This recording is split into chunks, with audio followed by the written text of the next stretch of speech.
Yo, it's your boy Ryan, Northwest Sports Fanatics, back at you with a new video. Today is Sunday, August 25th, 2024, with your boy Ryan and the Northwest Sports Fanatics. Make sure you guys subscribe to the channel.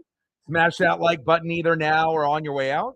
Donate to your boy if you can. Cash App $sign ORION NWSF or the YouTube Super Chat right here. We got the San Francisco Giants versus the Seattle Mariners, game 3 of 3, the rubber match. And we're going to see if we can win this particular series 2-1.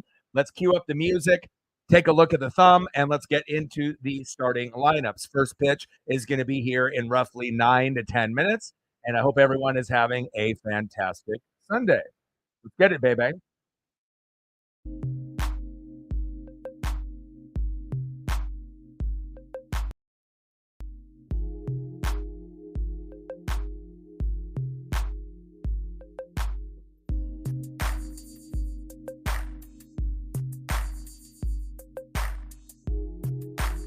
All right, let's get into the starting lineup here for the visiting San Francisco Giants. We'll get into the thumb here as well. All right, baby. On the left, you already know I had to do it. Robbie Ray, the former Mariner. And on the right, we have Julio Rodriguez. I was going to pair it up with Brian Wu, but I figured we put Julio there on the thumb. We're going to need a little bit of extra luck here today.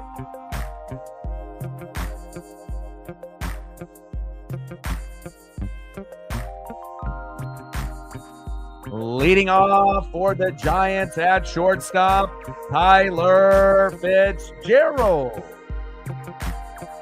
Batting second, playing first base, Lamont Wade Jr. Batting third, playing left field this afternoon for San Francisco, Elliot Ramos. Batting cleanup, batting fourth, DHing tonight, Michael Conforto.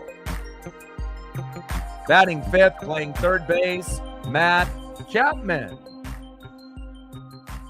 Batting sixth, playing right field, Mike Yastrzemski. Batting seventh, playing second base, Thairo Estrada. Batting eighth, playing center field, Grant McCray. And batting ninth, catching today for the Giants, Kurt Casale.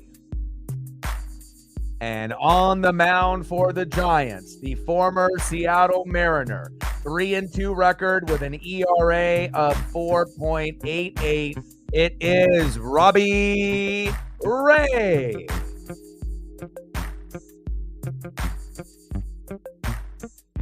Now let's get into the starting lineups here for your Seattle Mariners. And I got a couple updates as well, since we ended up seeing what happened, obviously, with Victor Robles yesterday. He went down for a bunt, and leading off, going to be playing right field for the very first time with Julio, and Randy Arozarena got hit on the finger by the ball. They went to go do x-rays. They came up negative, but he is day to day. So he is not in the lineup today, and we probably won't see him pinch hit. We'll probably wait until we play the Tampa Bay Rays starting tomorrow, and then maybe we'll end up getting Victor Robles tomorrow. And then as far as the only other big name player that's still injured for the Mariners, J.P. Crawford has a broken pinky, been out for, 4 to 6 weeks already. And the timetable for J.P. Crawford to come back is tentatively August 30th. So we are getting a little bit closer to possibly seeing J.P. Crawford. He's already making a little bit of time in the farm system for his comeback. You're going to see him play a few games, I would assume, with the Tacoma Rainiers to kind of get back on track. So in about 5-6 days, we may possibly see J.P. Crawford. And leading off today was Luke Raley, but within about 5 minutes ago, they scratched him, and we're going to start off with Dylan Moore. All right, let's get into the starting lineups here for the Seattle Mariners. Leading off for the Mariners in left field, it's Demo Dylan Moore. Batting second, back to DH, Julio Rodriguez. And there's nothing wrong with Julio. They're just giving him a day off from center field. Obviously, that high ankle sprain, they want to make sure they're keeping an eye on it. And so they're just going to have him DH today, and hopefully Julio can come up big with the bat. Batting third, catching today for the Mariners, big dumper, Cal Raleigh. Welcome back to the lineup. We need you. Batting cleanup, batting fourth, playing center field this afternoon, Randy Arozarena. Batting fifth, playing first base for Seattle, it's JT Justin Turner. Batting sixth, playing second base for the Mariners, Jorge Polanco. Batting seventh, playing right field, Mitch Haniga. Batting eighth, playing third base this afternoon, Hollywood Josh Rojas. And batting ninth, playing shortstop for the Mariners, Leo Rivas. And on the mound for the Mariners, arguably the best pitcher on the staff right now, even over guys like George Kirby and Logan Gilbert. You already know who it is. Our ace, 5-2 record, an ERA of 2.12. Best record, best ERA. It is Brian Wu. Let's go, baby. And we're going to need an amazing performance out of Brian Wu today. Hopefully he can pitch 6 or 7 innings, and we can come out with the dub and win this particular series. Let's go, Brian Wu. And we're going to be shooting for 20 likes within the first hour, 30 to 50 overall, and 100 in the donos on every single stream. And like I mentioned multiple times on the stream, make sure you guys are taking care of your mental health. You know, addiction, depression, anxiety, these are things that I've gone through, and I know some of y'all are going through it now or have in the past. So if you're slipping into the darkness a little bit with depression or anxiety or addiction, make some minor adjustments to your daily routine to get back on track. If you're not exercising, exercise. If you're not eating healthy, eat healthier. Make sure you're listening to music at least 30 minutes a day, and make sure you're spending time with pets, friends, and family, and you do these basic things, you'll get your life back on track, and you'll be able to win the day. San Francisco Giants versus the Seattle Mariners. Game 3 in the rubber match is going to be here in just roughly 3 minutes. And if you ended up watching the stream within the last few days, you saw that we were down 5-1, obviously on August 23rd, right? And we ended up getting 4 runs in the 8th to tie it 5-5. We won it in 10, 6-5 for Dan Wilson's first win for the Seattle Mariners as manager. And then we just came up a little bit short yesterday. We lost 4-3, and we're trying to find a way to get to 4 runs, 7 to 10 hits. And I believe if we do that here today with obviously Julio in the lineup, as well as Cal Raleigh, but more importantly, we got Brian Wu on the mound. We should have a very good chance to not only win the series, to get back on track, because we play the Tampa Bay Rays starting tomorrow. And hopefully Victor Robles will heal up with that finger. It is not broken, thank God.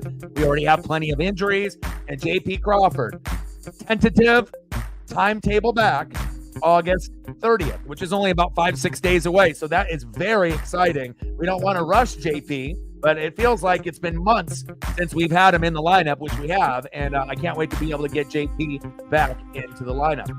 Matt in the building, what's good? Let's get to 100 in donos. Let's do it. Like, sub, donate, comment, share. If you guys do have a Twitter/X account, do your boy a solid and like and retweet the post. It'll get us more people here. Smash that like button for me if you could, and that'll help us with the algorithm. We've been doing really well with the subs, the views, the donos. Everything has been kind of falling into place. Our global viewership has been going up as well. We're getting a lot of people watching other than just in the United States, which is great.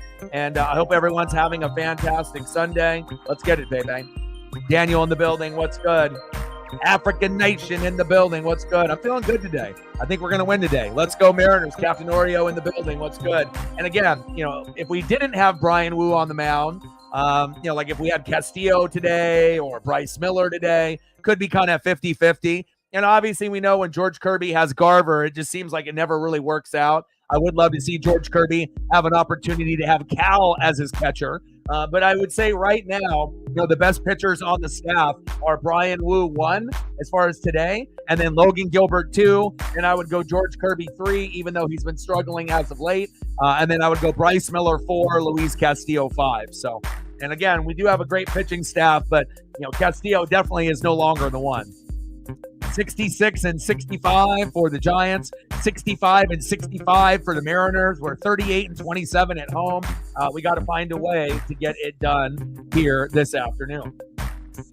And again, on the mound for the Mariners, our ace, 5-2 record, ERA of 2.12, and hopefully we can get 6 or 7 solid innings out of our guy, Brian Wu. Let's go, baby.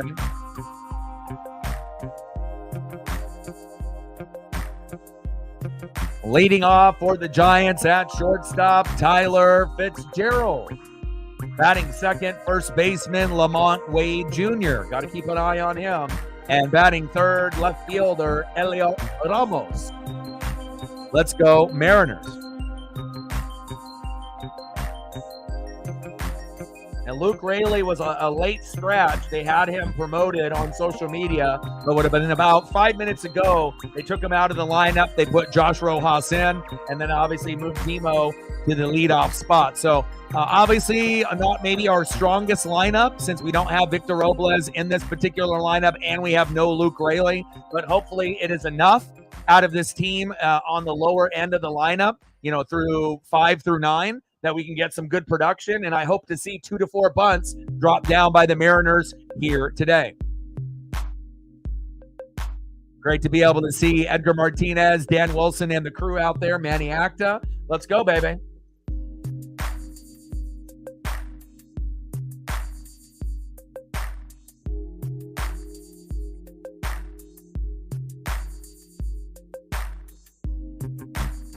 All right, baby. And if you haven't smashed the like button yet, please do. We want to make sure we get to 10 as soon as possible. We're at 5. We need 5 more likes. We got at least 8 people in the room that haven't done it yet. Just take 1 second out of your day to do your boy a solid, and it'll help us get to that number, and it'll get us more recommendations and more into the algorithm and metrics as the day goes on. Thank you so much.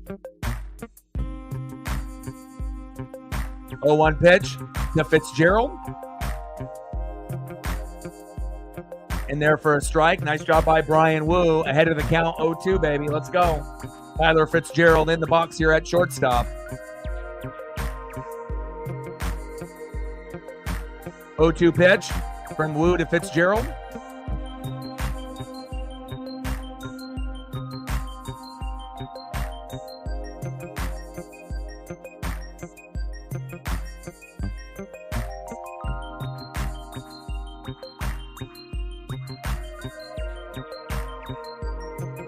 Go, baby. Come on, Wu.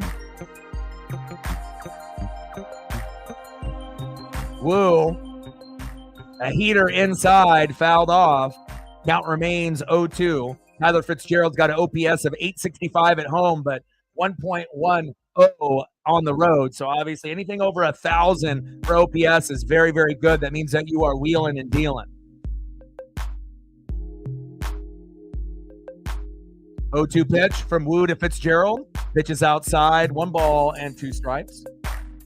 And we're going to need an amazing performance here out of Brian Wu. Hopefully we can get a good 6 or 7 solid innings. I'm not sure how many Ks he gets, probably 4 to 7. But he does have the ability to get 8 or 10 if he starts off fast. Pitch is outside. 2 balls and 2 strikes to Tyler Fitzgerald.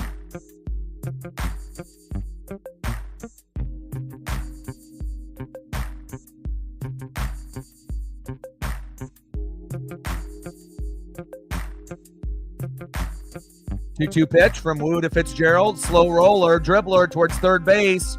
Rojas throw to first, and Justin Turner dropped the baseball off the kind of bad throw by Rojas. Safe at first. Come on, Josh. Yeah, Josh has really been struggling at third.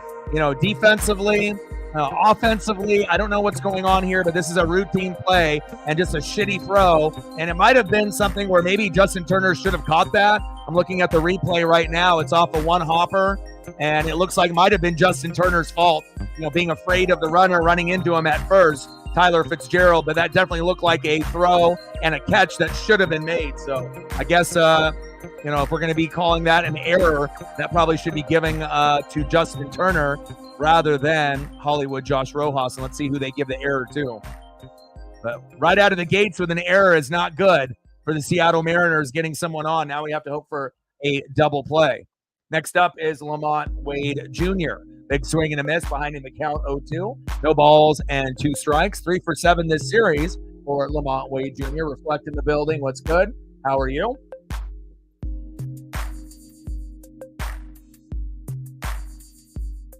Oh-2 pitch. Pitch is high and inside. 1 ball and 2 strikes. So Victor Robles, x-rays are negative on the finger. He's day-to-day. We'll probably see him hopefully tomorrow against the Rays. And tentative return timetable for J.P. Crawford is August 30th. He's already starting to make a little bit of time with the Tacoma Rainiers. So hopefully in about 5 or 6 days, we'll have J.P. back in the lineup as well. 1-2 pitch from Wu to Wade. Pitch is inside. Got him, baby. Let's go. I like that, baby. First K of the night for Brian Wu at the second batter. We'll take that, and we're going to need an amazing performance out of our guy, Brian Wu. Let's go, baby. Good movement.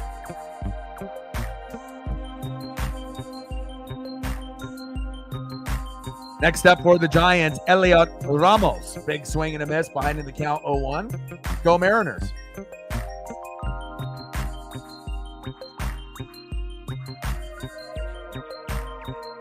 .281 average, 19 homers and 62 ribbies for Ramos. 2 for 9 in this particular series.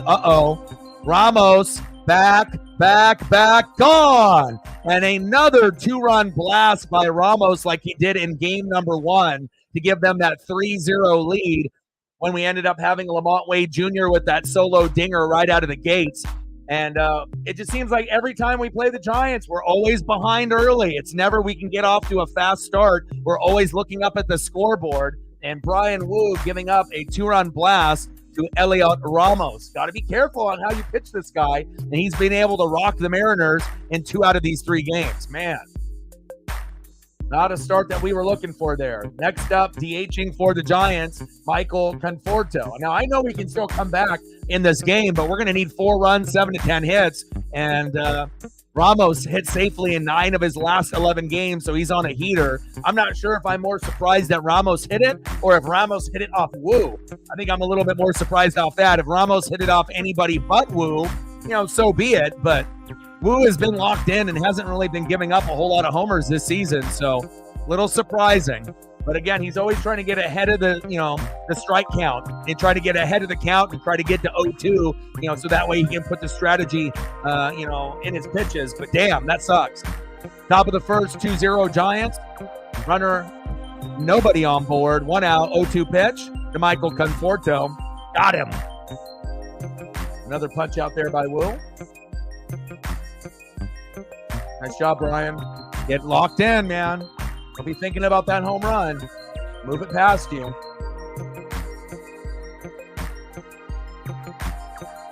Next up for the Giants, third baseman, arguably their best player, Matt Chapman. 243 average, 20 homers, and 63 ribbies in 2024.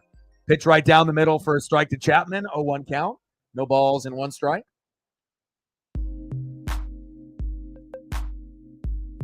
Yeah, you got to stop defending him, Matt. Regardless if they don't have an OC that's there, they end up having DJU from Oregon State. When you're going against a team that's not ranked, and regardless if you're playing at Florida State, you're playing at Georgia Tech, or you're playing in Dublin, Ireland, if you're really the number 10 team out of over 100 Division I teams, you should have smoked the Georgia Tech, obviously, team yesterday. It shouldn't have even been close. And so Florida State is extremely overrated. Again, if Florida State was ranked 20th, 25th, something like that, then maybe we wouldn't say that.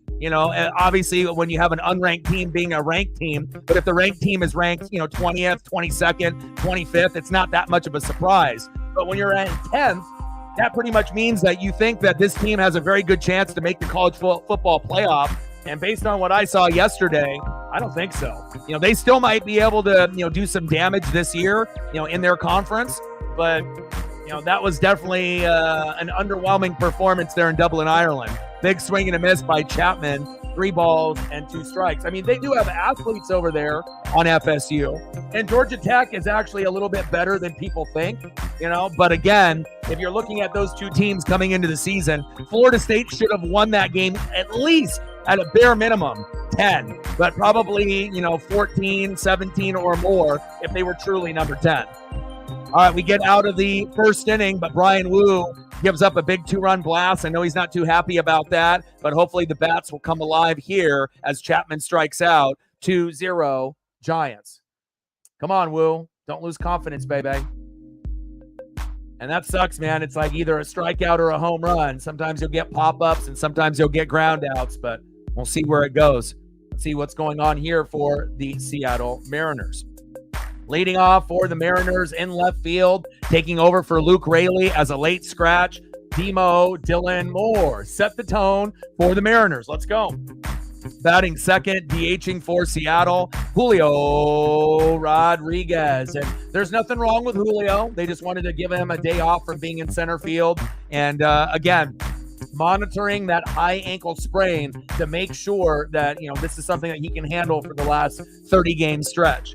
Let's go, Julio. We're going to need that bat here today. And batting third, big dumper, catcher Cal Raleigh. And we need a home run today.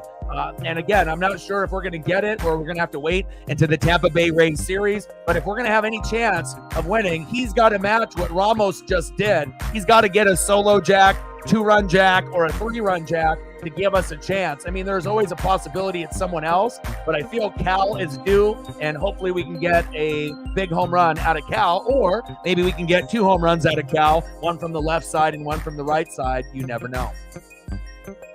And on the mound for the Giants, the former Mariner, Robbie Ray. Now, Robbie has had a couple good starts, but then he's also had a couple bad losses where his ERA was like 16.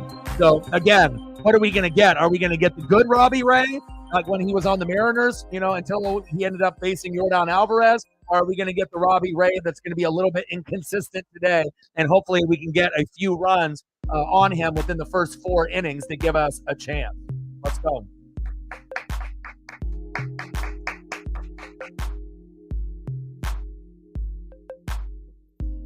Because you said it in your post. Come on, brother.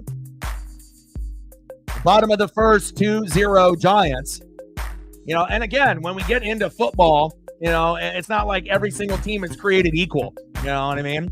So, again, it's one thing, we got to make sure we call a spade, and we got to call out bad performances, but we're also going to mention the good performances as well. But the bottom line is, that was a fucking failure for the Florida State Seminoles, being 10th and then losing like that right out of the gates. That just took out all the wind in their sails. They're not winning any championships. They're not going, on a deep run, and they got to hope that they can stay afloat after that first loss.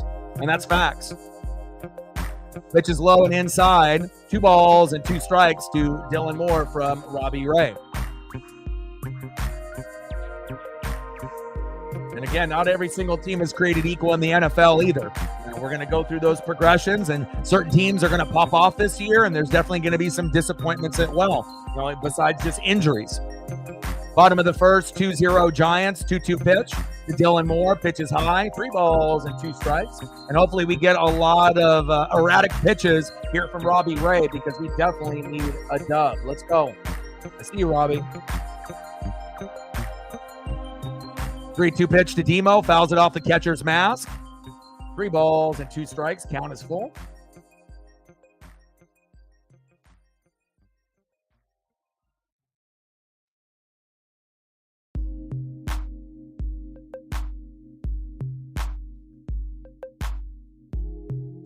Take a walk.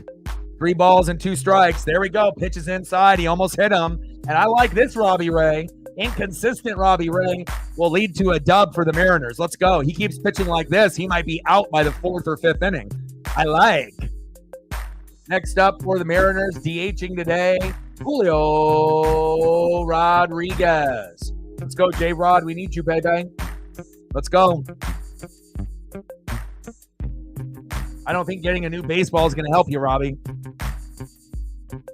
Let's go, baby. Like, sub, donate, comment, share. If you haven't smashed the like button yet, please do. Let's get to 20 within the first hour, 30 to 50 overall, and then 100 on the dono train. Dylan Moore at first. First pitch inside to Julio Rodriguez. Way inside, 1-0 count. I really like what Robbie's doing here.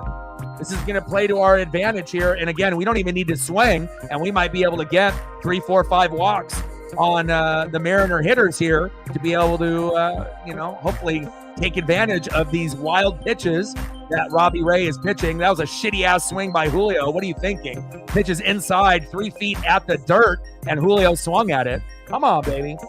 You already know people are going to throw inside to you.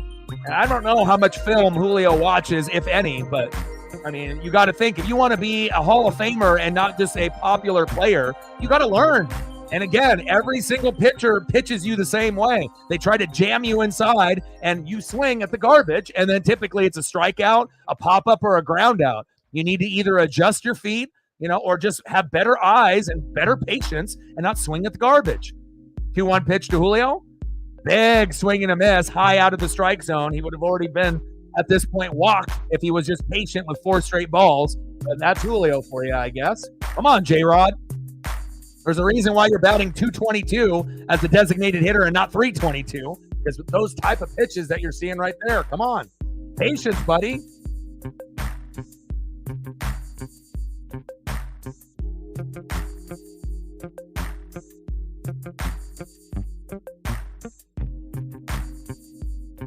Two pitch.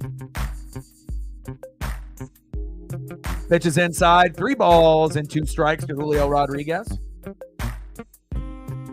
Yeah, but that's all excuses, Matt. I mean, at the end of the day, if we were Florida State fans and we were ranked 10th and we lost to Georgia Tech, would we be happy? Fuck no. That was a failure, dude. It's like, yeah, Georgia Tech, they might end up being a decent team. Maybe they'll crack the top 25, but not when you're fucking 10th overall going into the season. That was terrible, bro. You know what I mean? And again, we know Florida State isn't recruiting the same way when they had Jameis or way back in the day with like Warwick Dunn. This is not the same type of caliber of Florida State that we're used to, but that was an epic failure for them. Big swing and a miss. Down goes Julio Rodriguez. Could have easily been a walk, and then you become the first victim to Robbie Ray as Demo steals second. Next up, batting third, catcher, big dumper, Cal Raleigh.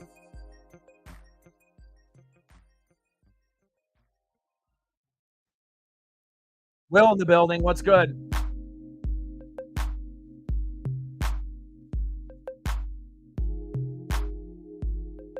Oh, almost a balk there by Robbie Ray. Demo back to second. Come on, baby. We need to be able to get 1 to 4 runs, hopefully somewhere in that number within the first 4 innings. At least 1 at the bare minimum, but hopefully we can tie this game up within the first 4 innings, and maybe we can even tie it up in the first inning if we get lucky. Pitch is low in the dirt. Wild pitch by Robbie. There we go. Demo to third. Here we go.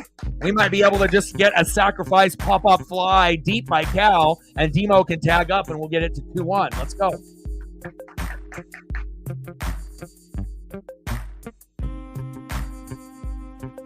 There we go, baby. Come on. Come on, Demo.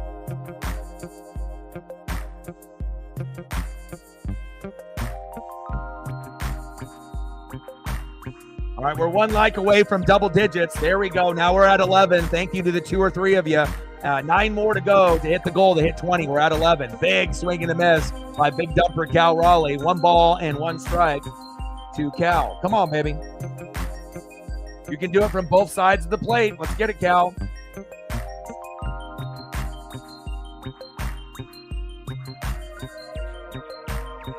One pitch.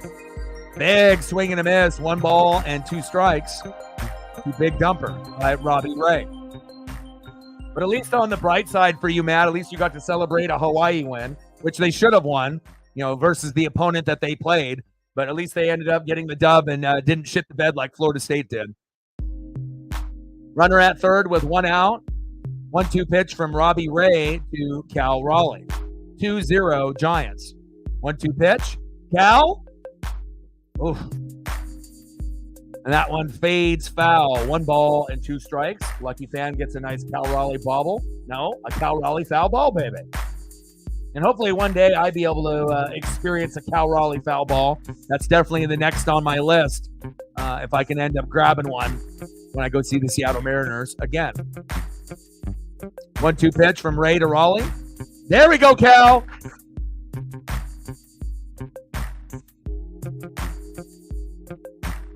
Yes, sir. Nice RBI by Cal Raleigh. There we go. We're in the game, baby. Yes, sir. Clean shaven, and I like it, baby. Nice job, Cal. RBI single from Cal Raleigh, bringing Demo home from third. Yes, sir. Way to bring that electricity early, baby. Next up, center fielder today for Julio, Randy Arozarena. Come on, Randy. Oh, wow. Randy gets hit in the back by Robbie Ray. Why is Randy getting picked on lately by the Dodgers and the Giants? I don't know what the hell is going on, but you know, I don't know if this is affecting Randy's mental health, but it seems like since he's been talked shit to by the Dodger pitcher and he's been hit lately in the back and on the hip, it just seems like he hasn't really been right, you know, defensively or offensively. So I don't know if, you know, there's some kind of issue with Randy and these pitchers, or if it's just, you know, dumb luck. But Cal stole second easily, and we like seeing that. Now we got guys at first and second, and hopefully, you know, Randy can keep his cool, and it doesn't look like he's hurt. And I doubt that there's no blood, you know, bad blood between Ray and Arozarena, but you don't really know. Things could have been heated maybe in the past. Maybe when Randy was on the Tampa Bay Rays. You know, pitchers and hitters, they don't forget these little shit-talking moments and rivalries. They remember who hit them, and they remember the words that come out of people's mouths. That's facts. Next up for the Mariners, first baseman JT Justin Turner. We're in a good position here. Bottom of the first, 2-1 Giants. Exciting matchup so far. Runners at first and second, 0-1 pitch. Pitch is inside for a ball, but called strike. Behind in the count, 0-2, 0 balls, and 2 strikes to Justin Turner. Come on, JT. Focus, baby. Let's go. And we'll see how the umping is today. First 2 games in this series really wasn't that good, but hopefully it'll be a little bit better today. 0-2 pitch from Ray. Pitch is at the knees into the dirt. 1 ball and 2 strikes to Justin Turner. DX in the building. What's good? Anna from Mexico in the building. Let's good. Let's go Mariners. 288 career average with 16 homers, 68 ribbies from JT. Ray, 1-2 pitch to Turner. Shouldn't even swung at that. 2 feet off the plate. 1 ball and 2 strikes with the check swing from JT.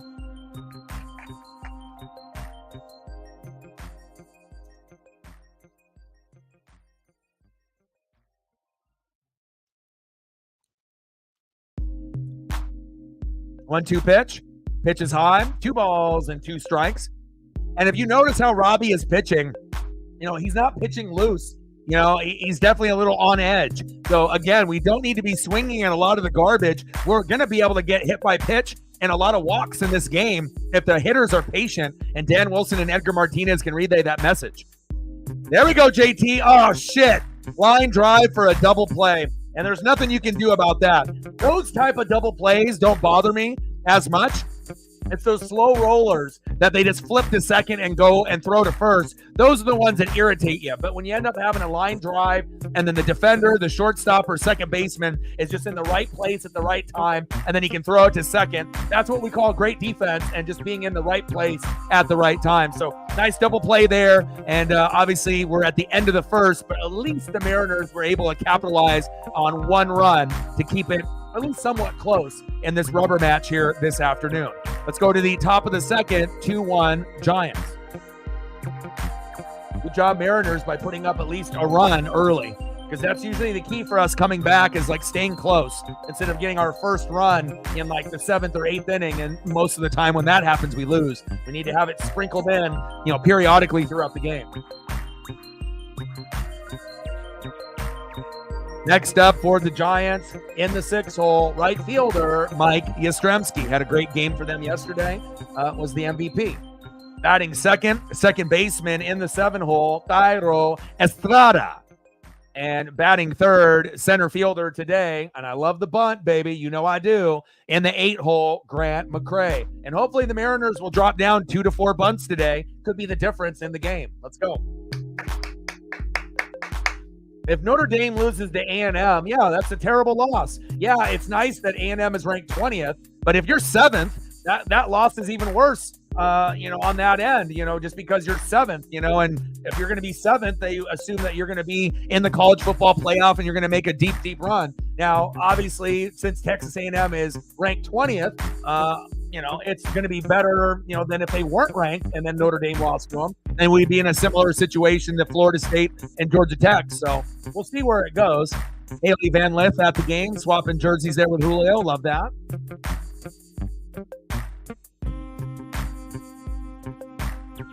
Hopefully Brian Wu can get going here after giving up that 2-run blast to Ramos.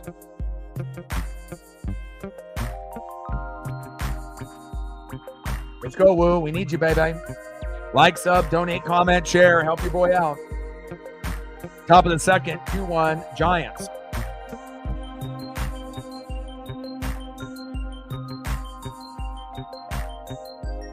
Nine more likes to 20. If you haven't smashed the like button yet, please do. Now we're at 12. 8 more to go to hit the goal for the first hour. Big swing and a miss from Yastrzemski. 1 ball and 1 strike to Mike. Let's go, Woo.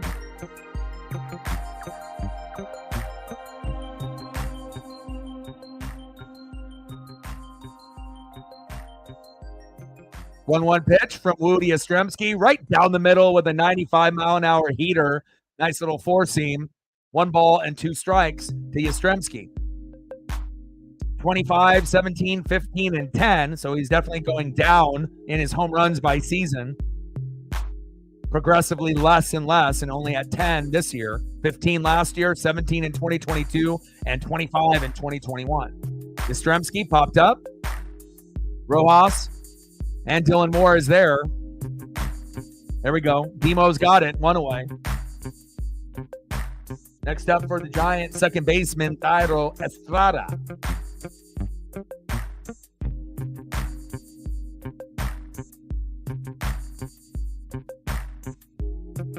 Yeah, congrats on Lando. That's big.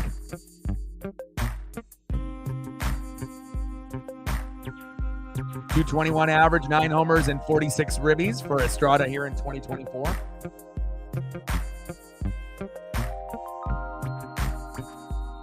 What time did the race start? And was it in the United States or was it like overseas?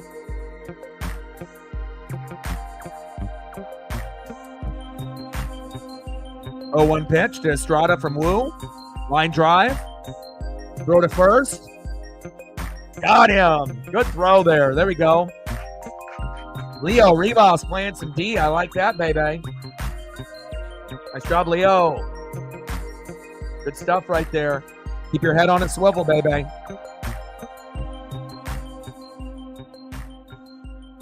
Next up for the Giants, center fielder, Grant McCray.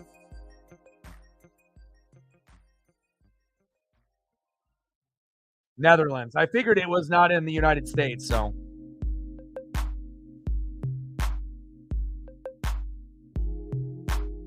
First pitch to McCray inside. 1 ball and no strikes from Woo to McCray.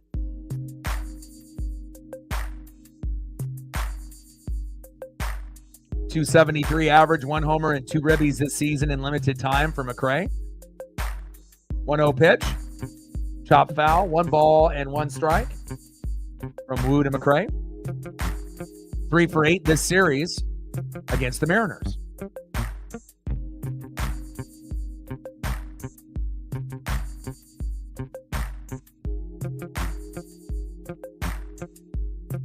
One pitch.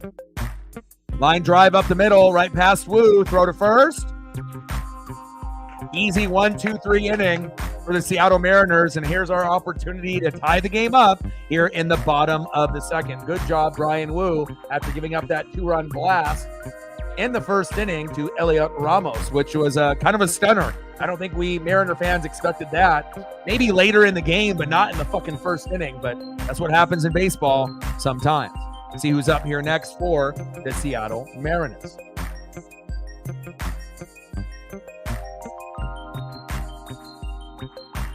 Next up for the Mariners in the 6th hole, second baseman Jorge Polanco. Batting second, right fielder Mitch Haniger. And batting third baseman Hollywood Josh Rojas.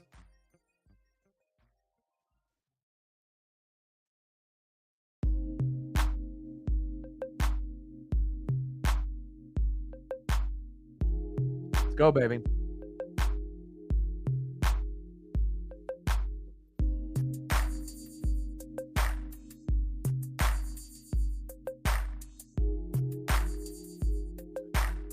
Four to 7. There's 9 left. Wow. Okay.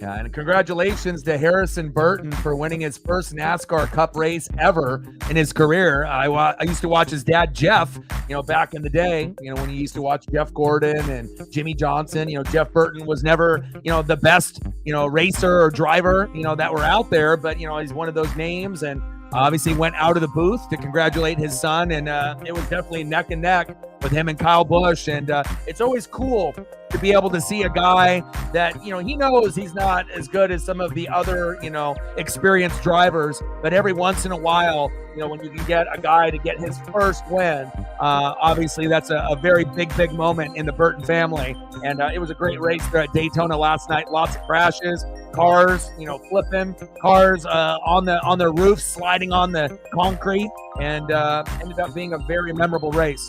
Bottom of the second, 2-1 Giants. Robbie Ray on the mound, Polo in the box. Let's go, Polo. 221 average, 12 homers, and 36 ribbies this season here in 2024.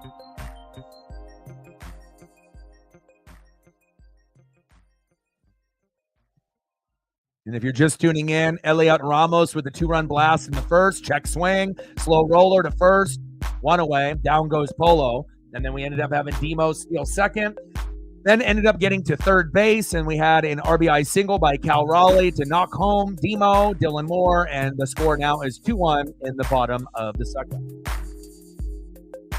Next up for the Mariners, right fielder in the 7-hole, Mitch Haniger. Go, Mitch. Have yourself a day.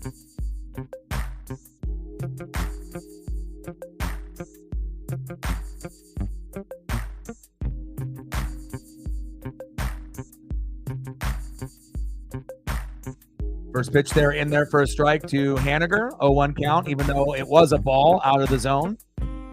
Haniger 2 for 9 this series. 0-1 pitch from Ray to Haniger. Garbage pitch inside. And again, if Haniger is just patient, that would have been 2-0 count. And now we're sitting in an 0-2 count. And he's more than likely going to strike out now.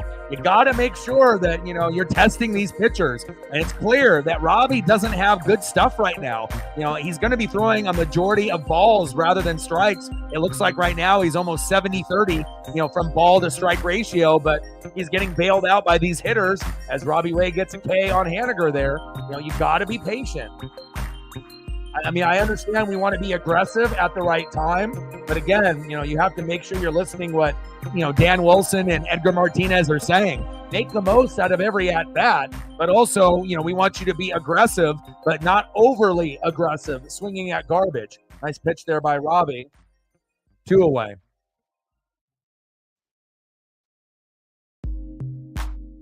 Next up is Hollywood Josh Rojas. Takes a strike looking, 0-1 count.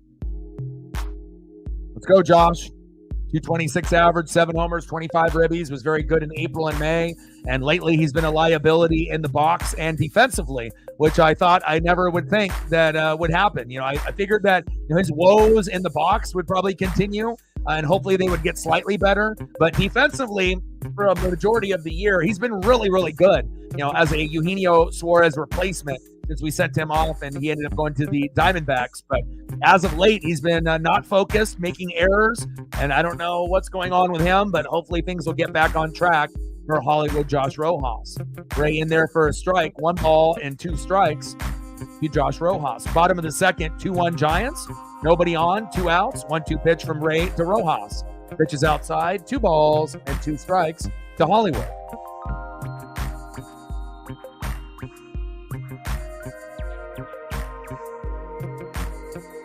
For 26 points in a weekend, huh? 2-2 pitch. Pitch is high and outside. 3 balls and 2 strikes to Hollywood. Be patient, Josh. Let's go, baby.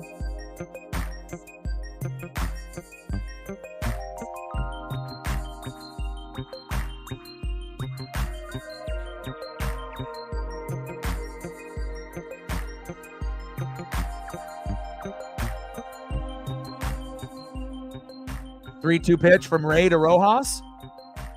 Crushes that one foul. Count remains full. 3 balls and 2 strikes.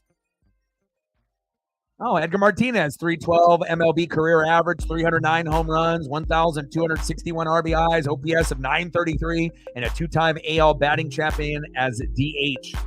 Hall of Fame, baby. 3-2 pitch from Ray to Rojas. Pitch is outside. And finally, we get a little bit of patience in the box, and Rojas is rewarded with a walk. Ray does not have good stuff here today. All we got to do is be able to be patient in the box, and we're either going to get hit by a pitch or he's going to walk a bunch of guys. And the more walks that he has, the sooner that we're going to have him out of the game. Next up, shortstop Leo Rivas, who's actually been an instrumental part of this Mariner team since JP has gone down with the broken pinky about a month and a half ago. Safe at second. Nice stolen bag by Hollywood Josh Rojas to put us in scoring position. There you go. Nice job, Josh. Way to run the bags.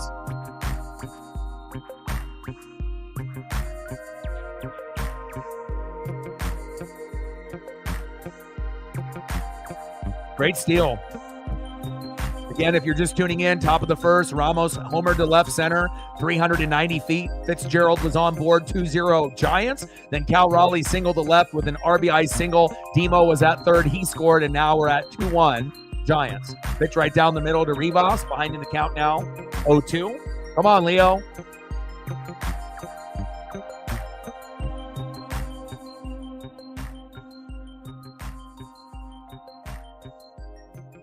Last 7 games, Leo has been batting .435, 10 for 23.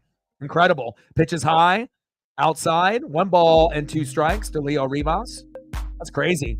435 average, 10 for 23 with 3 ribbies. That's awesome. And again, if he didn't play that well in the last 7 games, there's definitely a few of them that we would have lost for sure. 1-2 pitch. Pitch on the corner. And got him, Robbie Ray with the K. And that one was outside of the strike zone, which easily was a ball. But again, I guess that's what the ump is going to be calling today. End of the second inning, 2-1 Giants.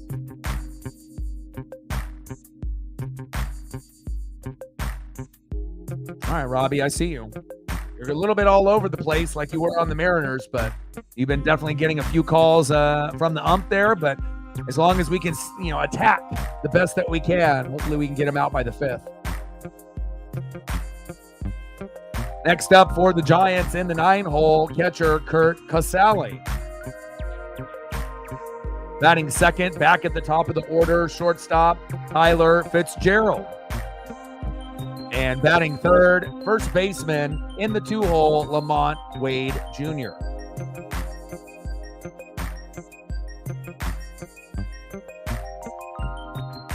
Yeah, ump definitely needs some glasses for sure.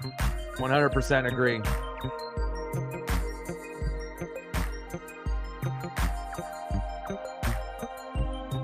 And like I mentioned multiple times on the stream, make sure you guys are taking care of your mental health. Addiction, depression, anxiety. These are things that not only I've gone through, but I know some of y'all have gone through it or are going through it right now. Make some minor adjustments to your daily routine. Hold yourself accountable. Know what your triggers are. If you're not exercising, exercise. If you're not eating healthy, eat healthier. The same price that you'd be paying for a Big Mac or a Whopper, you can actually go to the grocery store and eat healthy now. Fast food is expensive, and it's about the same price of eating healthy, okay? And number 3, make sure you're listening to at least 30 minutes of music every single day. spend time with your family, friends, and pets. And again, if you do these basic things, you'll come out the other side a little bit quicker and you can get back to being your normal self and win the day. Top of the third, 2-1 Giants. Let's go Mariners.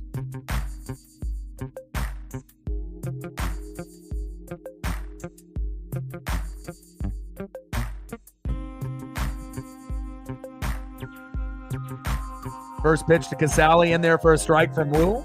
Head of the count. 0-1. Let's go, baby.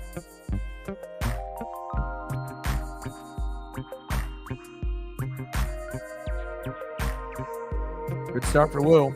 Besides a 2-run blast. 0-1 pitch to Casale. Big swing and a miss behind in the count. 0-2.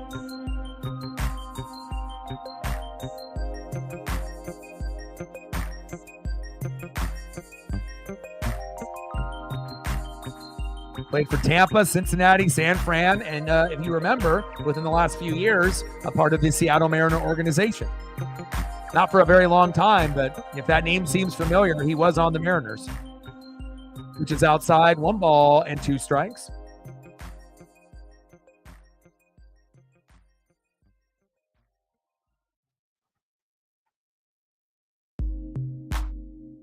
One-two pitch from Wu to Casale. Casale popped up into center field. Randy Arozarena is there. Boom. There we go. 1 away. NC Jolly in the building. What's good, brother? Casale flied out to center to Randy Arozarena. 1 away. Next up for the Giants, shortstop, Tyler Fitzgerald. 0 for 1 with a run.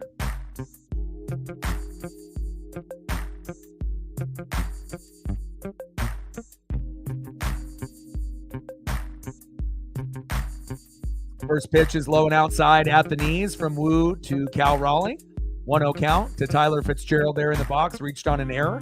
302 average, 14 homers, and 29 ribbies for Tyler here in 2024.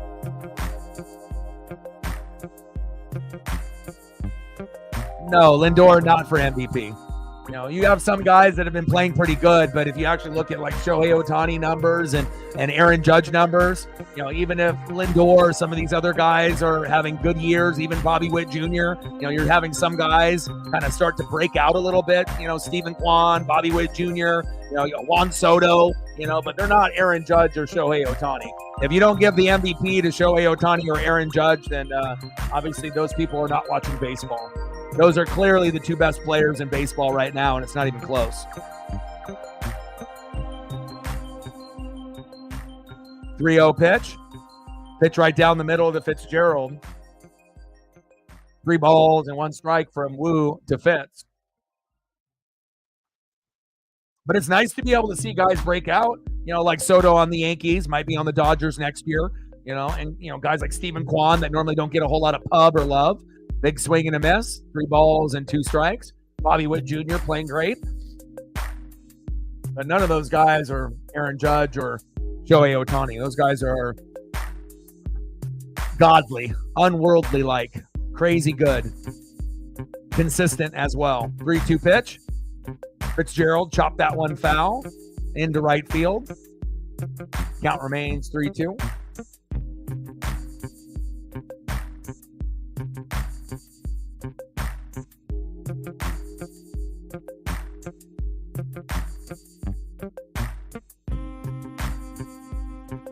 If you haven't smashed the like button just yet, please do. We're approaching 1 hour. Little slow roll dribbler. Throw to first. Got him.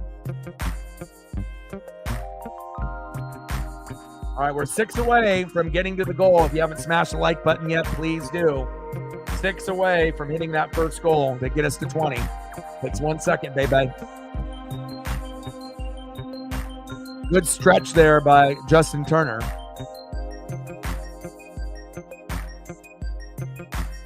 Next up for the Giants, 0 for 1 with a K, first baseman Lamont Wade Jr. Reminds me of J.P. Crawford, really like his game.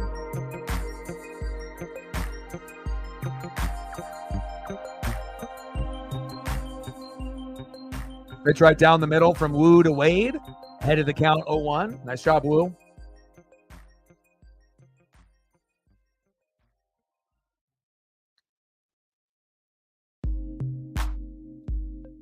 .279 average, 5 homers and 22 ribbies for Wade. Pitch is high and outside. 1 ball and 1 strike for Lamont Wade Jr. Come on, Woo.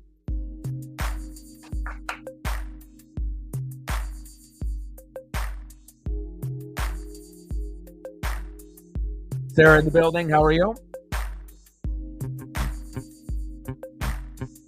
Popped up. Should be a routine play here for the Mariners. Rivas is there. 1-2-3 inning there for the Seattle Mariners. Yeah, I believe that we will.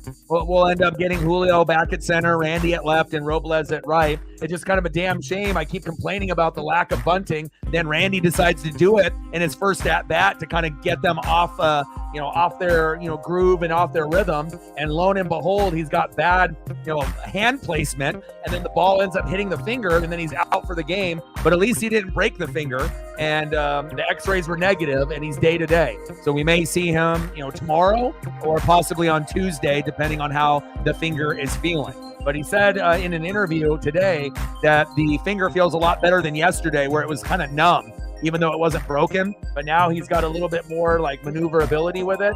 So, and obviously we want to make sure that his offense, in the box, and his defense isn't going to be hindered by, the issue with the finger. And maybe he'll end up having a little bit of a wrap or a little padding, kind of like when Allen Iverson used to play.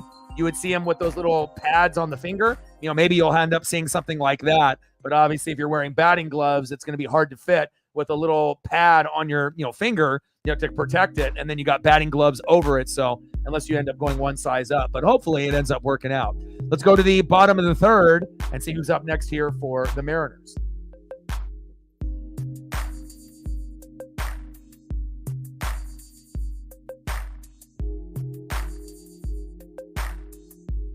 Next up for the Mariners, 0-for-0 with a run and a base on ball. Leading off today, left fielder Dylan Moore. Luke Raley was a late scratch about 5 minutes before the game, and Demo already showing his worth.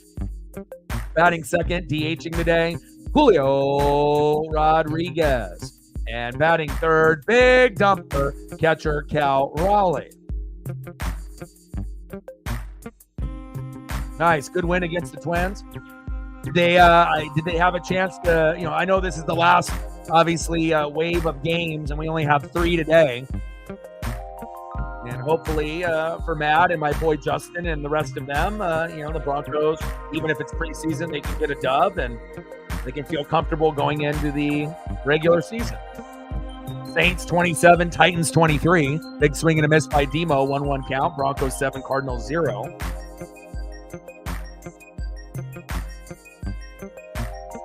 And you're not getting any of Bo Nix because they already know that he's the starter. So Jarrett Stidham is out there. So obviously if Bo was playing, I would be watching the game as well. But if Bo isn't, then, for me, it's like I don't need to watch that. Of course, I'll tune in here and there, and see what's going on in all of the games today, since we have only 3 on the NFL side. But now, if Bo was going to play a half or, a couple series or a couple quarters, I would be watching it right now. But I had a feeling that they would just let him rest, and they're going to have a battle between Stidham and Zach Wilson to see, obviously, who is the number 2 for the Denver Broncos. You would assume it would be Stidham, even though Zach has, did okay, considering, moving on from the Jets and being on this Bronco team. 2 balls and 2 strikes from Robbie Ray to Dylan Moore.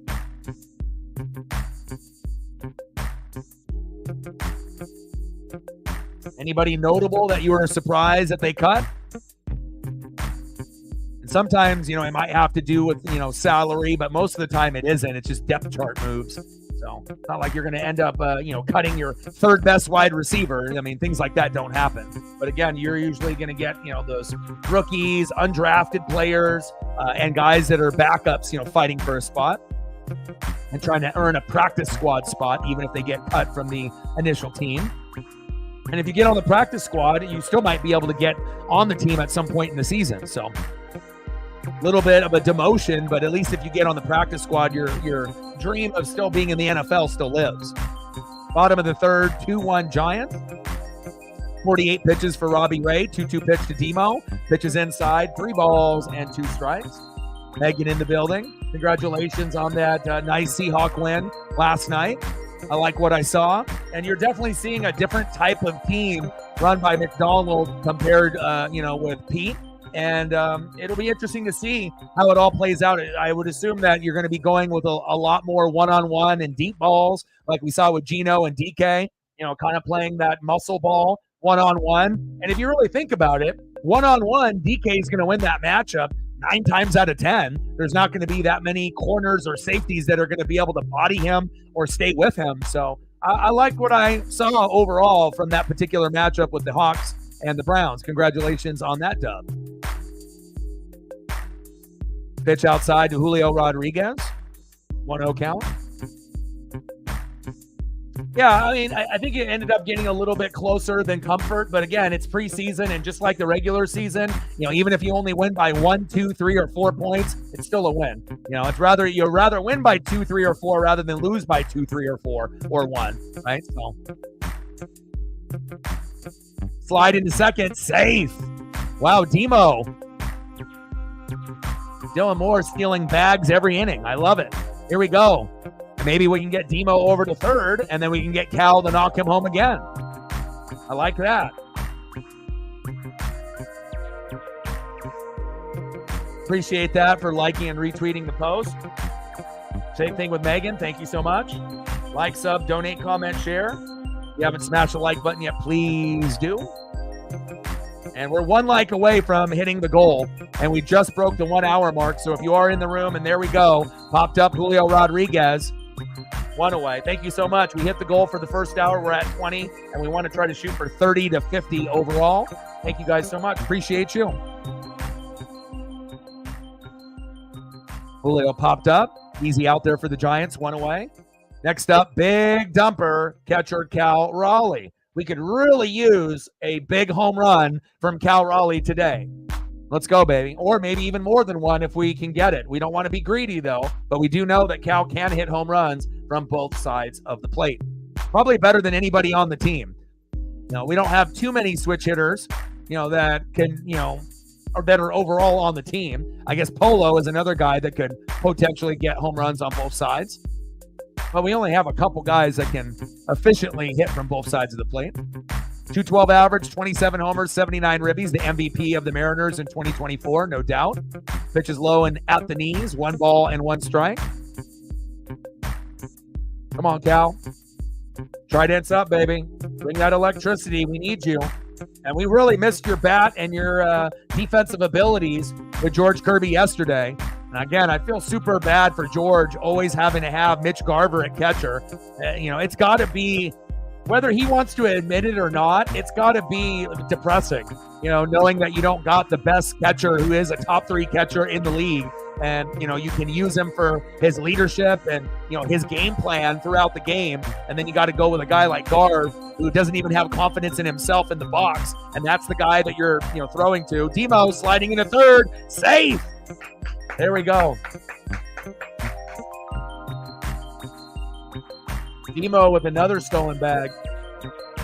Yeah, AEW All-In pay-per-view is on today. Nice job by Dylan Moore. Hey, I'm going to steal third. Great job, Demo. Demo is the MVP so far in the game. And again, he was a late scratch because it was supposed to be Luke Raley leading off, even though Demo was in the lineup. And they decided to put Demo at first, to lead off. And that was a great, smart decision by Dan Wilson. And again, I feel like a lot of these subtle bad moves that we saw from Scott Service in the past, I feel a lot of those will be corrected, by Manny Acta, third base coach, Edgar Martinez, obviously the hitting coach, and the overall manager, Dan Wilson. So I really like what we're doing here. We still got to get rid of DePoto and Stanton, the owner, but of course you're not going to get rid of the owner. Big swing and a miss. Down goes Cal Raleigh. Hopefully DePoto is next. One strikeout by Robbie Ray, the former Mariner. We'll make sure we give Robbie some love. Most people remember Robbie Ray for giving up that big home run to Yordan Alvarez, and then we shipped him off.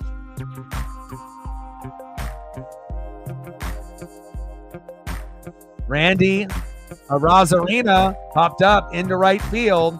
And a wasted opportunity there with Demo hustling from first to second, second to third, and then this time we can't get him home. Unfortunate there. I like the effort for Demo. If we end up winning this game, obviously he's going to be a big reason why. Come on, Randy, be more patient in the box, baby. End of the third, 2-1 Giants.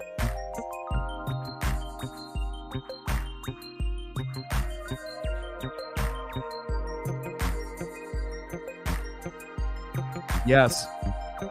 Yeah, and I hope, like I said, bunting, stealing bases, these little pieces of strategy are so important. Instead of just waiting for the game to come to you, you got to be able to create the offense on your own. And sometimes you got to think outside the box. And if you got guys that can steal bags efficiently, and it's okay to be a little bit aggressive, going from first to second, second to third, as long as you got a good jump and you're timing things right. So again, because if Demo wasn't as aggressive as he was early on, the game would still be 2-0, more than likely, even with the, RBI single that Cal had. But again, if, Demo was at second when Cal had that hit, then we would have just had runners at first and third, and we don't know if Randy would have been able to knock him home. Probably not. As of late, Randy has been pretty ice cold, in the box. So, and also, a little bit defensively too. So we need to get kind of the swagger back. I don't know what's going on with Randy. I don't know what's going on with Josh Rojas, but hopefully they can find a way to get everything turned around. Let's see who's up next here in the top of the fourth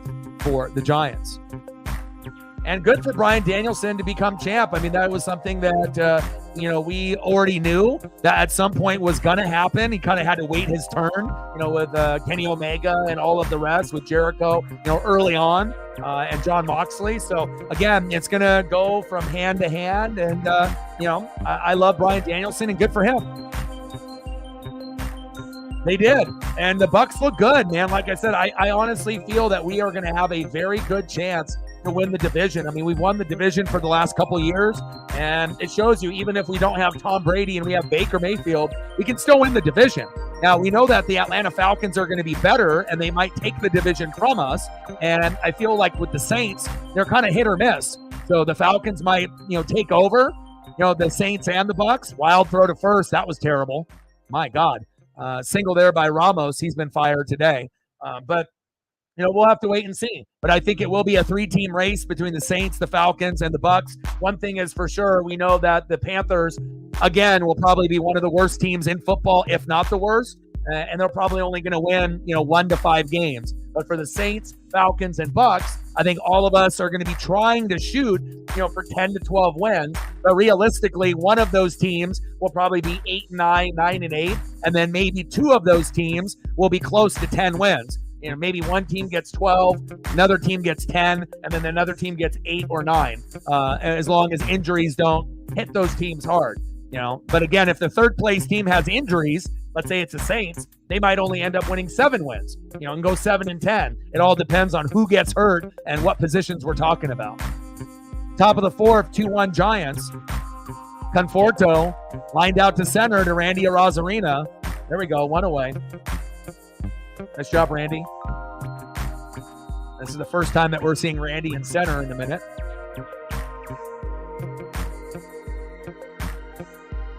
Ramos getting on board early.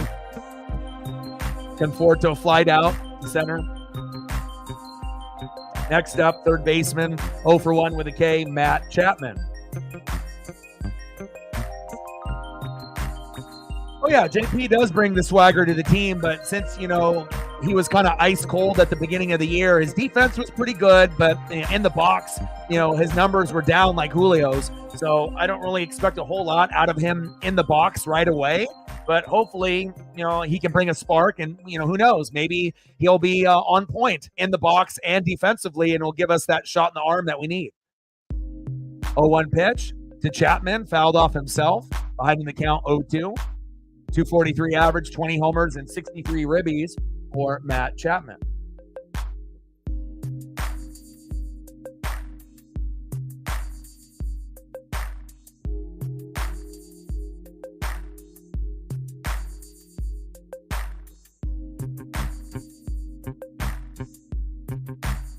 Bree, Birdie, and Fam, huh? They have 2 kids now, I believe now.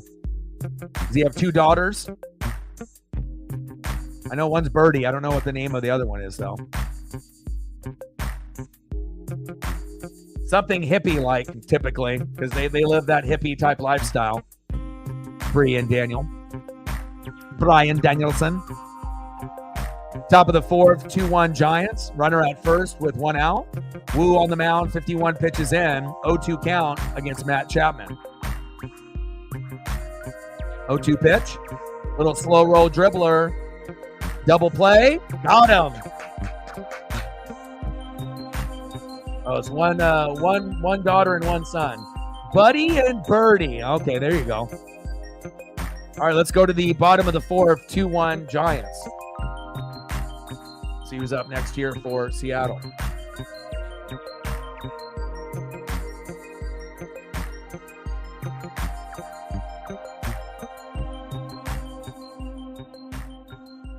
Next up for the Mariners, 0 for 1, first baseman Justin Turner.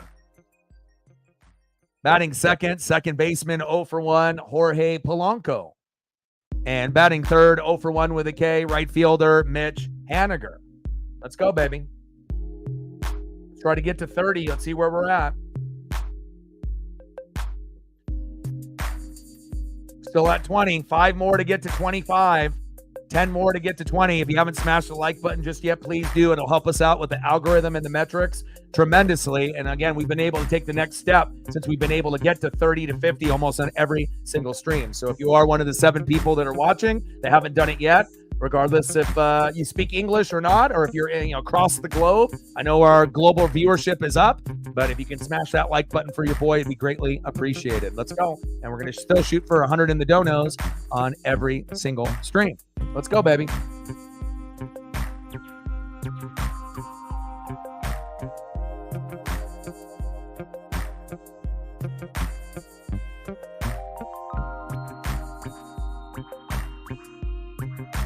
But nice to see the viewership growing. United States, Japan, India, Dominican Republic, Mexico, Venezuela, Canada, Nepal, Philippines, Bangladesh, and Australia. And that's just to name a few. And we got 2,700 people that watch on a regular basis. So again, we're trying to get that to 3,000 as well. And every single metric and stat matters. Let's go. Bottom of the fourth, 2-1 Giants.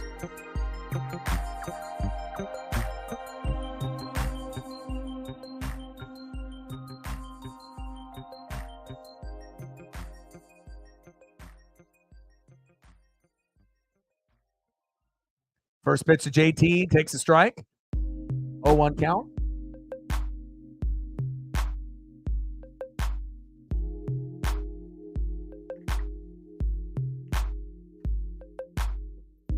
Yeah, and Quan was at 400 at one point. So again, anytime you can be batting, 400, even if it's only for a limited time, it really does make a big difference. Massey 273, Quan. See, these are the stats and things that I look for just like you do, and again, when you can end up having a good leadoff hitter, it really does make all the difference. Like if you remember back in the Ichiro era, it was like automatic. You already knew that Ichiro was going to get probably 2, 3, 4, 5 hits a game. If he ended up going 1 for 5 or 1 for 4, that's a bad game for him, because normally, I've never seen a player go off like Ichiro did when he first came in the league. I remember doing games and watching games and thinking to myself, is this real? And you would have like a 5-game stretch where he would go 4 for 5, 5 for 5, 5 for 6, 3 for 5, 5 for 5. And I'm like, wow, is this real?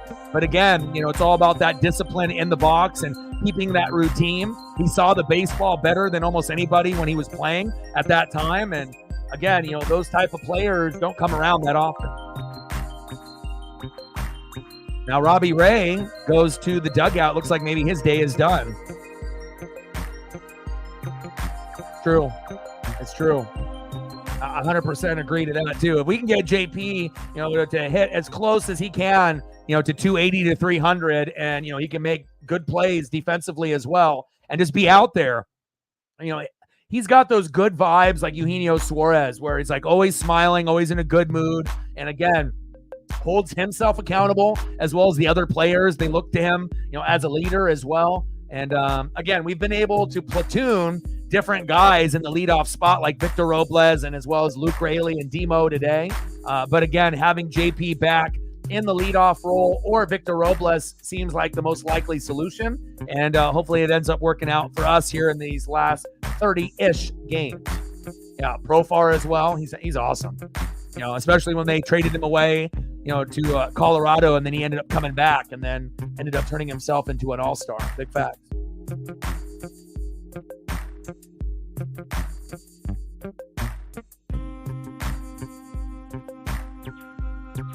Bottom of the fourth, 2-1 Giants, and we're going to have a pitching change.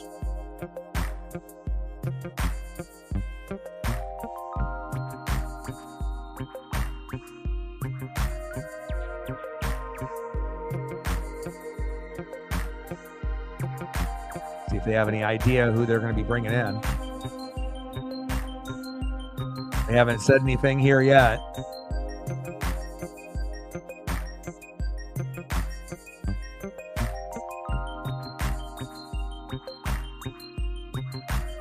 Yeah, Emmanuel Clase, 0.61 ERA for the Guardians. And normally you're going to get like a Cy Young, you know, that's a normal pitcher, but you could definitely argue Emmanuel Clase is deserving. Sean Jelly coming out.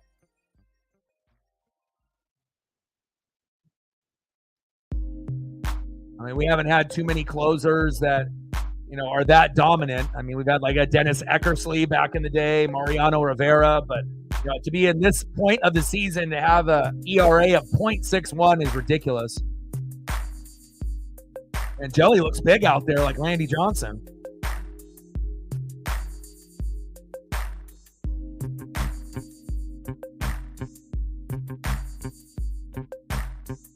Dave Valley, wow, look at him. Look at Angie Mentink early.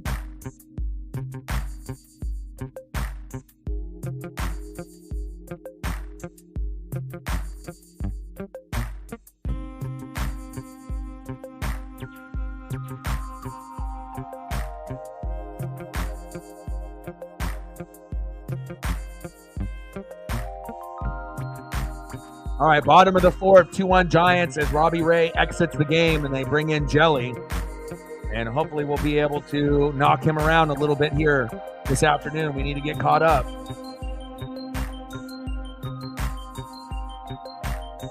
Looks like they're going to let Jelly work out and warm up a little bit.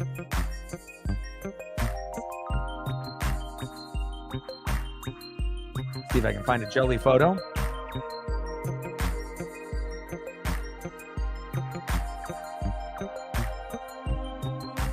Jelly spelled H-J-E-L-L-E.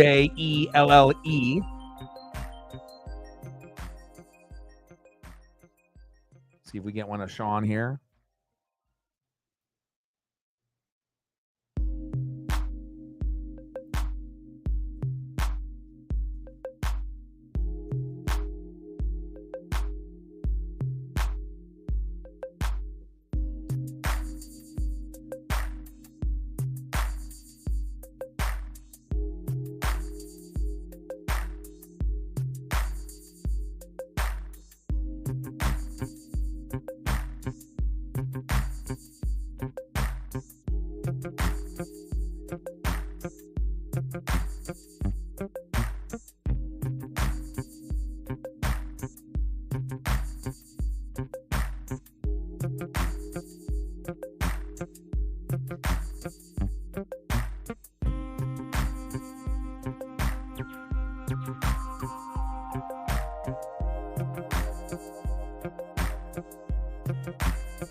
Hamstring injury by Robbie Ray.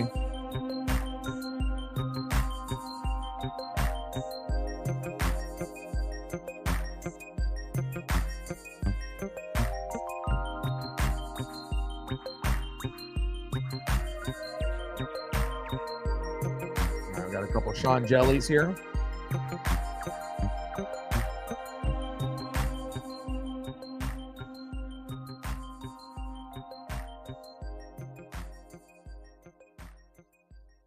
First pitch is high and outside, 1-0 count.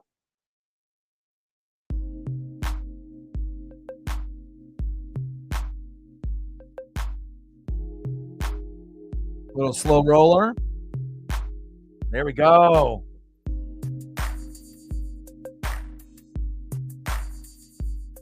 Hell yeah. Nice single there by Justin Turner.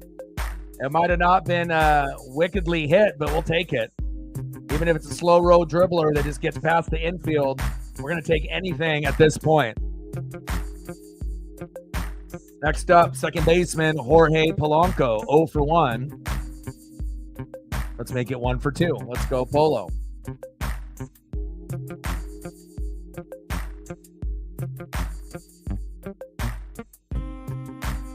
All right, talk soon, Reflect. Good. Love me some Kike.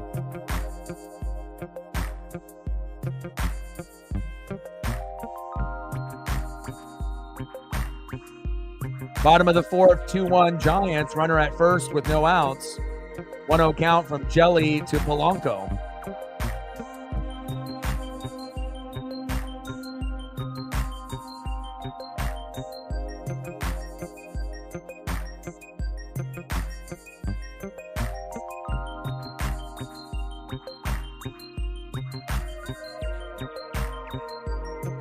Pitch on the corner for a strike from Jelly. 1 ball and 1 strike from Jelly to Polo.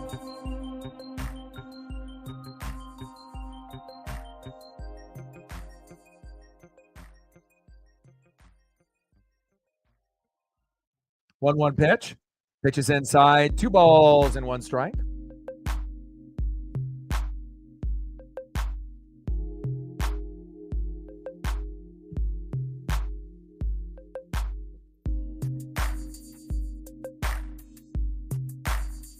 Two-one pitch. Dribbler.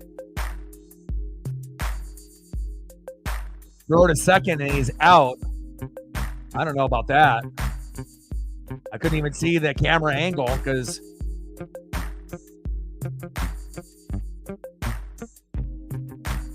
nice play by Wade. How did he get that throw? He threw that outside, not inside. What a fucking throw by Wade. My God.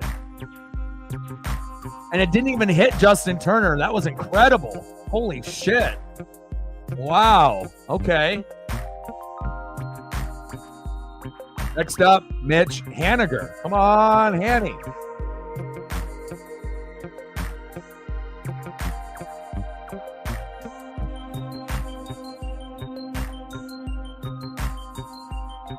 Oh, 1 pitch. Little dribbler. Double play. Throw to first. And Haniger ends the inning. End of the fourth, 2-1 Giants.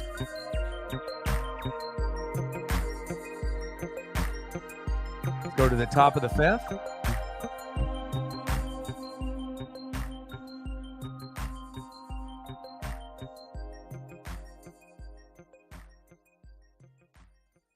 Haniger grounded out into the double play. Let's see who's up next here for the Giants.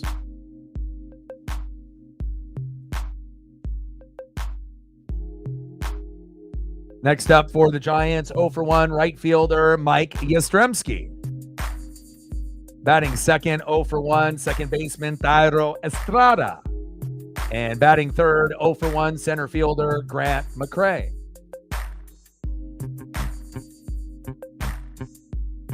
Let's go, baby.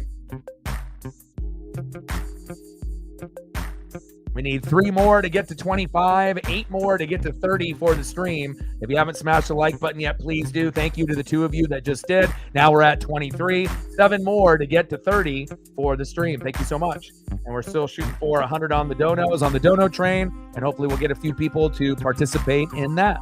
Let's go, Mariners.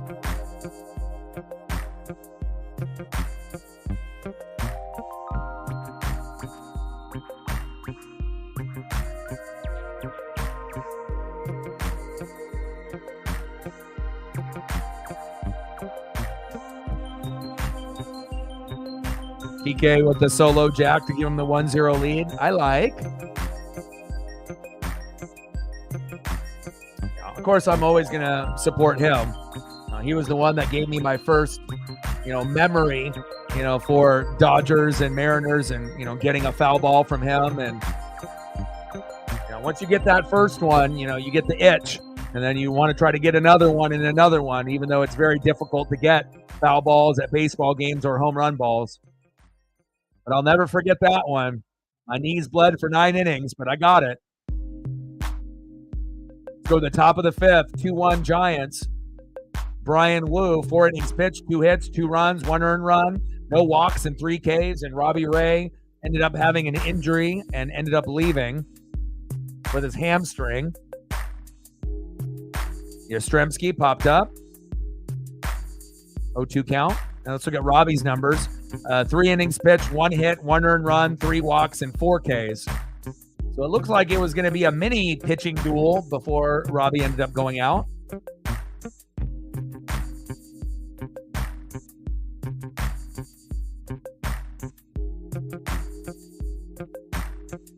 O2 pitch to Yastrzemski, pitches inside at the knees. 1 ball and 2 strikes.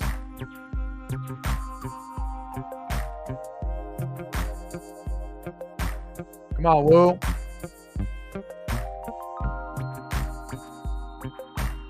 One-two pitch to Yaz. Got him. That's what I'm talking about, baby. There we go, Brian. Way to bring that electricity, baby. Another punch out for Brian Wu.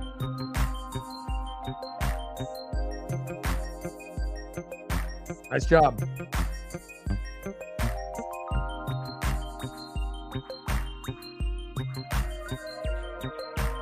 Next up for the Giants, second baseman Cairo Estrada, 0 for 1, batting 7th in the order. Takes a strike right down the middle, 0-1 count.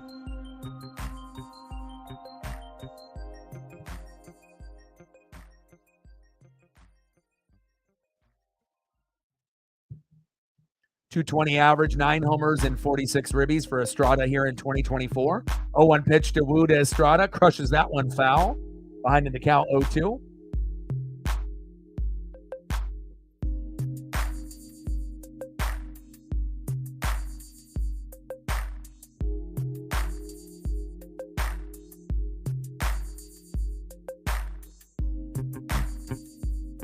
O2 pitch, check swing. Did he go?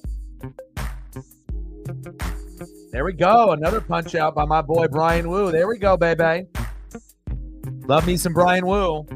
And really the only bad pitch that he had is just one. And that was a 2-run blast for Ramos. And other than that, he has been lights out. Nice job, Brian. Next up for the Giants, center fielder Grant McCray, who is 0 for 1. First pitch inside at the ankles. 1-0 count to Grant McCray from Brian Wu. And the magic number for this game is going to be 4 runs, 7 to 10 hits. If we can get that, we're going to win. If we don't, we're going to lose.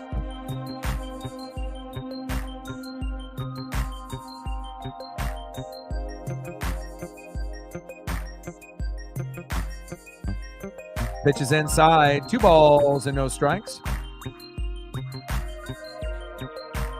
Yeah, good for Stidham and Wilson, to get out there. I mean, even if they're going against, second string, third string, fourth string guys, anything positive out of those backups will be obviously, good for their mental health, moving forward, being Bo Nix's backup. Pitches outside, 3 balls and no strikes to Grant McCray. Come on, Wu.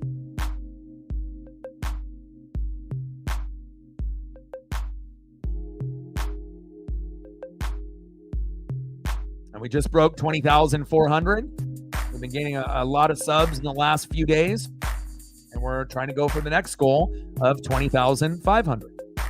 Top of the fifth, 2-1 Giants. Wu, right down the middle for a strike. 3 balls and 1 strike with 2 outs in the top of the fifth to Grant McCray.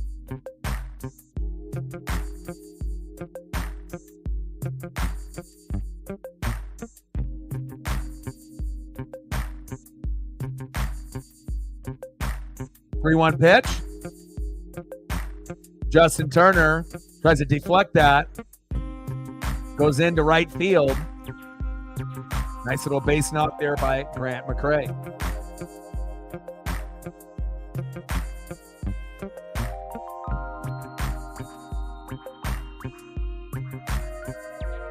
McRae singled to right. Nothing that JT could have done there. Next up, catcher Kurt Casale.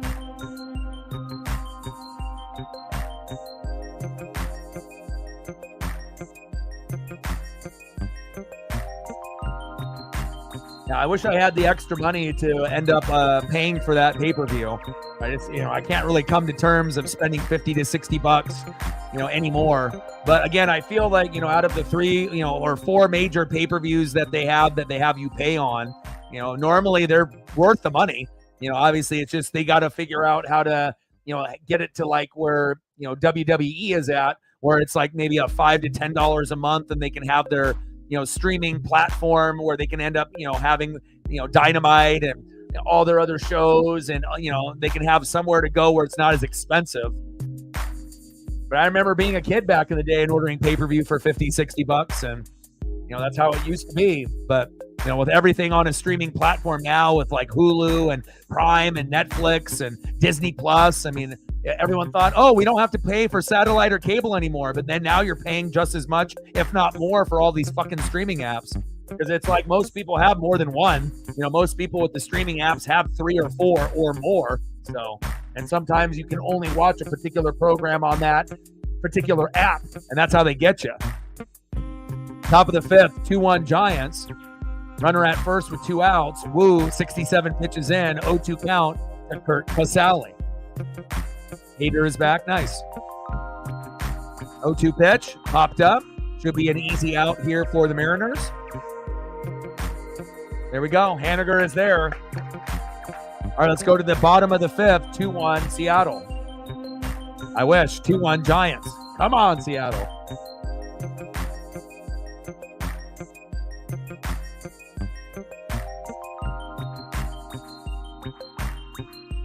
Next up for the Mariners, 0-0 with a base on ball. Third baseman, Hollywood Josh Rojas. Batting second, shortstop, Leo Rivas, 0-1 with a K. And batting third, probably the MVP so far today, he's 0-0 with a run and 2 base on balls and a few stolen bags, left fielder Dylan Moore. Let's go, baby. Like, sub, donate, comment, share. If you haven't smashed the like button yet, please do. We're getting to our way to 30. We're at 25. We only need 5 more to get the goal and hit 30. Now we're at 26. 4 more to go. Appreciate you. And we're still looking for the first person to drop the dono train and for others to follow. Let's go, baby.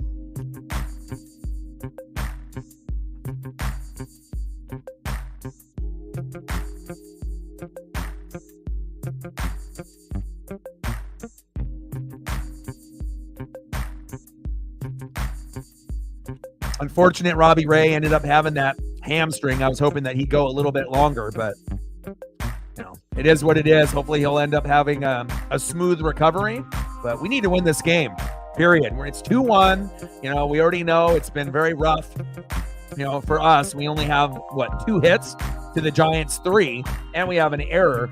We got to find a way to get going here. And again, maybe after Jelly is done and we go to the next pitcher, we'll see what happens, but so far, Jelly is doing an okay job. And then I am concerned to see who's going to be coming in for Woo. It's very hit or miss with our bullpen. So I'm hoping that we can tie the game up, before Woo goes out, or very, close to that number. Because I don't care if we win 3-2. I want this win. We got the Tampa Bay Rays next. And, obviously a homecoming for Luke Raley and Randy Arozarena. But we need Victor Robles. We're going to get JP back in about a week. And we need to get going. Thank you so much. I appreciate you. $10 holla. Stacks on stacks. Racks on racks. Little cactus jack. Bang, bang. Pitches low and at the knees. 2-0 count. We're at 10. 90 to go. Thank you for your generosity. No worries. It's always better to be at least at something, 1 to 10 rather than being at a 0 for a stream. So, and since you did that, that'll be more than likely we'll have another person follow suit. So thank you so much for doing that. I appreciate you. Let me know what you want to do for photos, and I got you. 3-0 pitch to Rojas.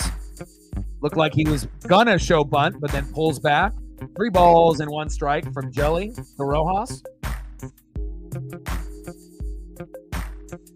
Rojas. There we go.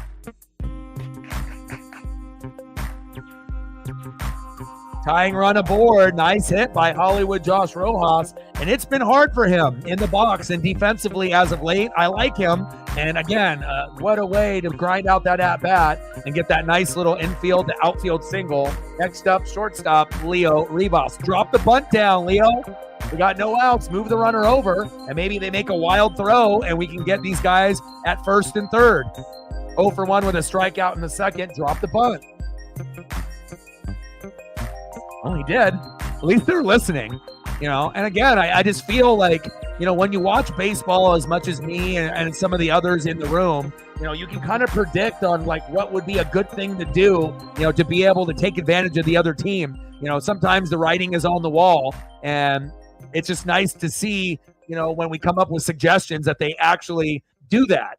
But now, not only do you need to drop the bunt, you got to drop it down in the perfect location. Because if you drop it down too hard, it's going to be a double play, and that defeats the purpose. You're trying to move the run over from first to second, so you need to have it be a slow roller to third or right in front. And there we go. You move the runner over. Good bunt there. Nice job, Leo. Dan Wilson got my email. There we go, baby. Way to drop down the bunt and move the runner over. And we haven't seen too many bunts, but again, you start utilizing that lost aspect of the game, bunting, it will really help the team out. Rojas to second, Leo is out. Nice job. Next up, left fielder today, Dylan Moore. Let's go, Demo.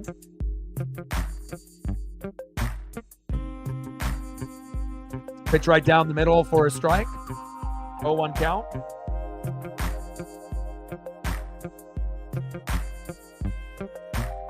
And we'll be live tomorrow on a global FS1 broadcast. I'll be live at 6:30 Pacific, Rays and Mariners.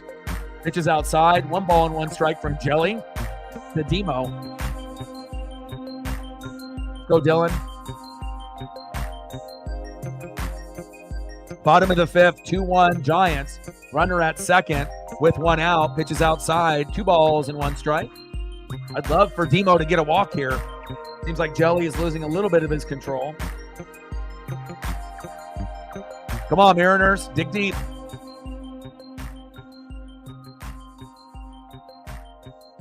First Mariner with 3 steals in a game since Jose Caballero. Oh, he dropped it. Go, go, go.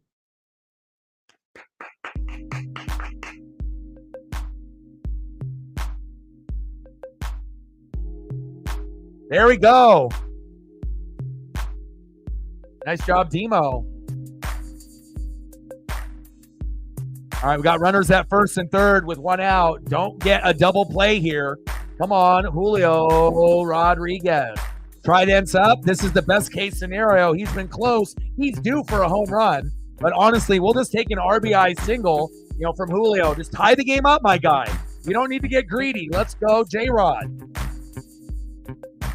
Bring that electricity, baby. Let's go. Struck out and flied out so far from Julio Rodriguez, batting second in the order. Played a game at center field, and they put him back at DH just to monitor his high ankle sprain. Come on, Julio. You really want to get us out of our seats. You hit a fucking 3-run blast right here, and we take the lead 4-2 and never look back. 0-1 pitch from Jelly to Julio. Pitches outside. 1 ball and 1 strike. Nice to see Julio not swing at garbage there. 257 average, 11 homers, and 39 ribbies. We need home run number 12, baby.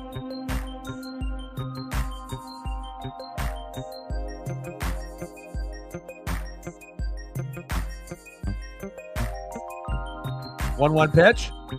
Takes a strike down the middle in the zone. 1 ball and 2 strikes from Jelly to Rodriguez. Come on, Julio.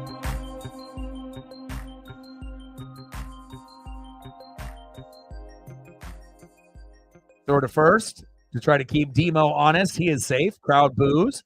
Runners were scoring in position. Julio is batting .250 with 1 home run and 25 RBIs, which is not good, for Julio Rodriguez. But again, he hasn't really had a very good year, and he's been hurt a few times. So 1-2 pitch, low at the knees. 2 balls and 2 strikes for Julio Rodriguez. Come on, J-Rod.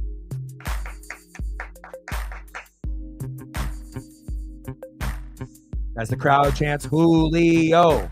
2-2 pitch. Julio. Fuck. Wade is there.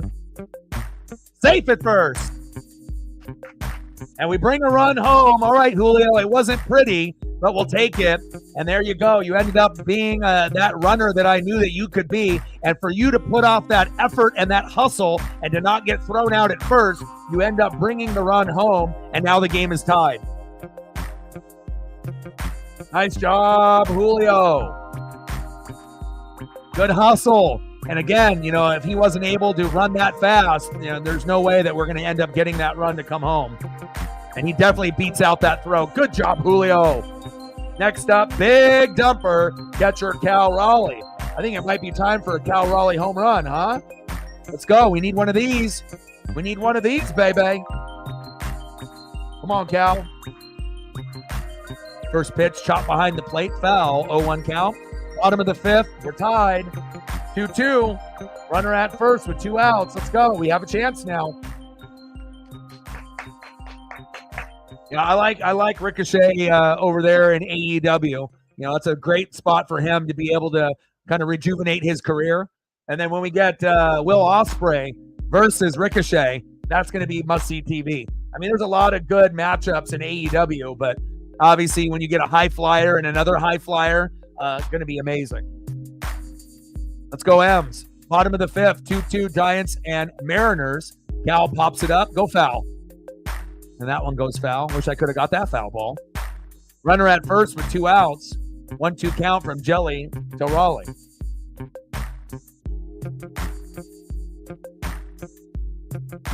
Have you ever purchased an AEW pay-per-view?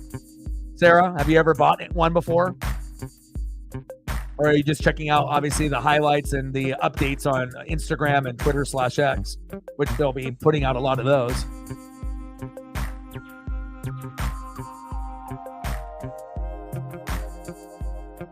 Bottom of the fifth, 2-2 Giants and Mariners. Runner at first with 2 outs.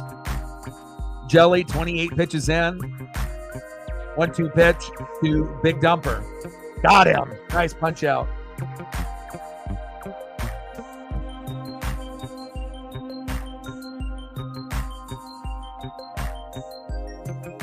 right, we got a new ball game, baby. Let's get some photos up here for Megan. Megan, are you in the room? Or are you running errands? Let me know, and then I can start throwing some photos up for you.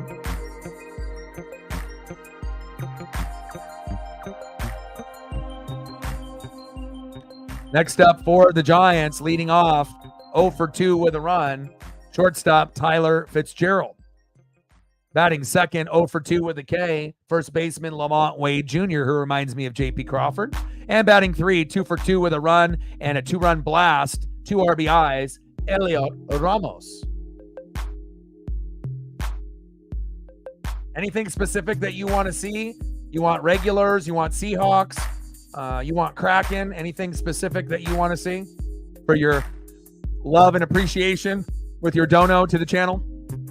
End of the fifth, 2-2 Giants and Mariners. Let's go to the top of the sixth.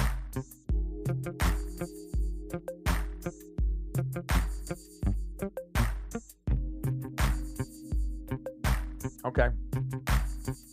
I'll just sprinkle in a little bit of everything for you.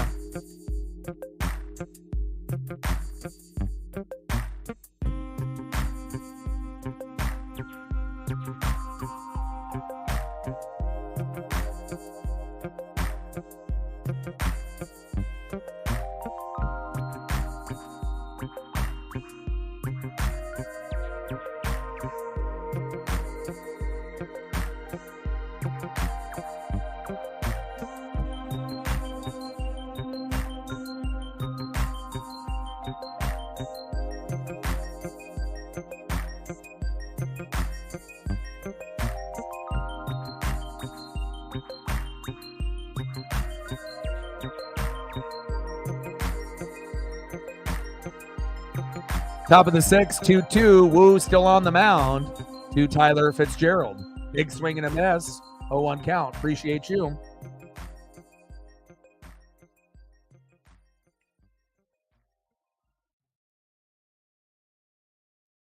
Top of the sixth, Giants Mariners finally tied up. Woo, pitch outside. 1 ball and 1 strike to the shortstop, Tyler Fitzgerald.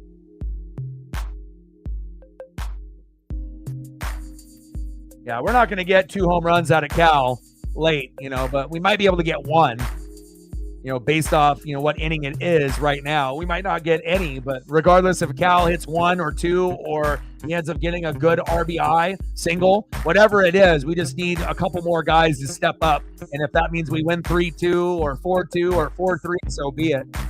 2-1 pitch from Woo to Fitzgerald, 300 average, 14 homers, 29 ribbies. Good leadoff hitter for the Giants, and Tyler Fitzgerald is outside. 2 balls and 2 strikes to Tyler. Come on, Woo. Finish strong, Woo. Hit him with that Ric Flair drip. Let's go. Keep that aura and that vibe going. Popped up. Should be a routine play here for the Mariners. Haniger is there. 1 away. Next up, first baseman Lamont Wade Jr. 0 for 2 with a K, but he's very crafty, like a J.P. Crawford, offensively and defensively. And hopefully we can find a way here.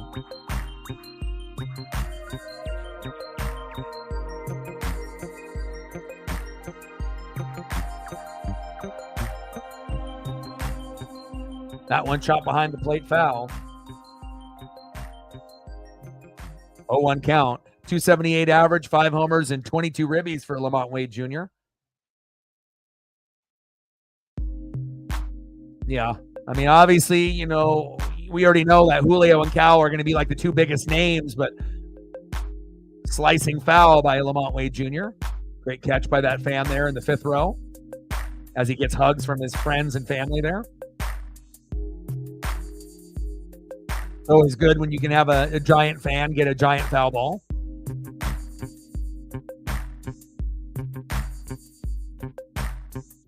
(0-2) pitch from Woo to Wade Jr. Pitch is high and outside. 1 ball and 2 strikes. Come on, Brian. Keep it going, baby. You got this.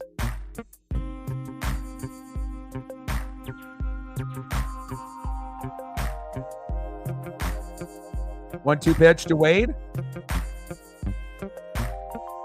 Haniger giving chase. What a catch in the outfield. What a play. That would have been a double, maybe a triple, if that was not caught and Haniger would have fell down and that one would have rolled around all over in the outfield over by that wall. Great effort by Mitch Haniger there. That easily would have been a double, probably a triple. Great job with that extension. Very Ken Griffey Jr. and Julio Rodriguez like. And he had to lift his arm up at the top of that extension to get that baseball. Hell of a play by fucking Mitch Haniger. Way to save the game there. Way to save it for Brian Woo as well. Hell yeah. Great catch by the defense. Next up, left fielder Elliot Ramos. Got to be careful with him too. He's hit two two-run home runs in game 1 and obviously today in game number 3. So we have to make sure that we're not pitching him right down the middle, because if there is a guy that's going to make you pay with the home run, it is definitely Elliot Ramos. 4 for 11 this series and 2 two-run blasts.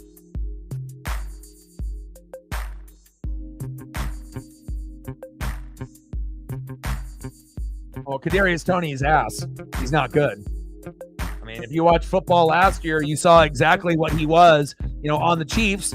And he's always been a selfish me player. And if you feel that you're better than everyone else and you're not willing to put in the work, and then you end up having a problem with the drops, no one's going to want you. And I wouldn't want him on my team. He's a bad seed. Popped up into the outfield. Randy Arozarena is there. All right, 2-2 game. Let's go to the bottom of the 6th and take the lead, baby. Great job by Brian Woo. He's been pitching clean besides that 2-run home run that he had from Ramos. But other than that, everything else has been money.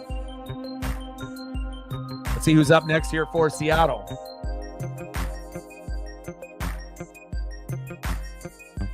Next up for the Mariners, 0 for 1 center fielder today, Randy Arozarena. Batting second, 1 for 2, first baseman Justin Turner. And batting third, second baseman 0 for 2. Let's make it 1 for 3, Jorge Polanco. See if I can get a few more photos up here for Megan.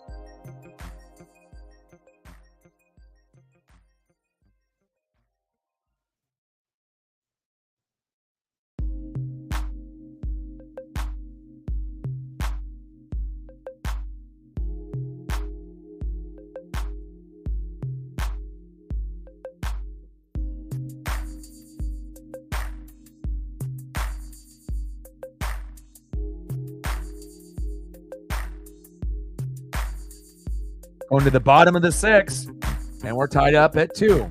Let's win this, baby. Good win for the Seahawks yesterday against the Browns, finishing off their preseason on a high note.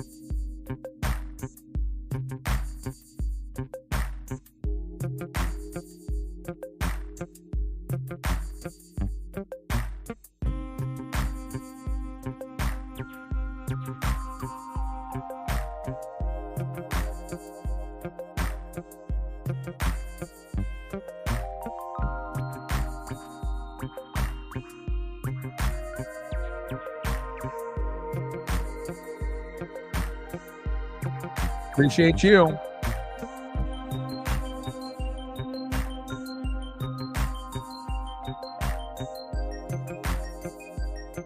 Next up in the box, Randy Arozarena. Jelly still on the mound.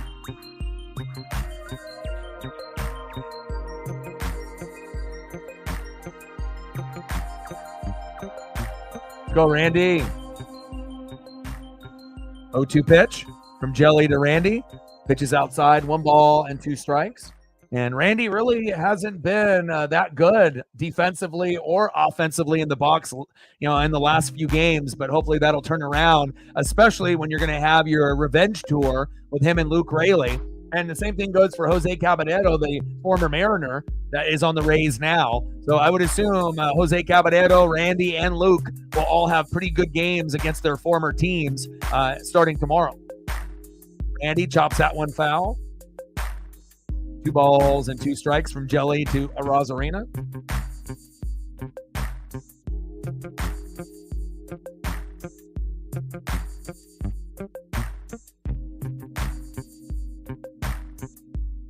Did that hit him? Yeah, it did. Randy to first. God, Randy's been hit a lot lately.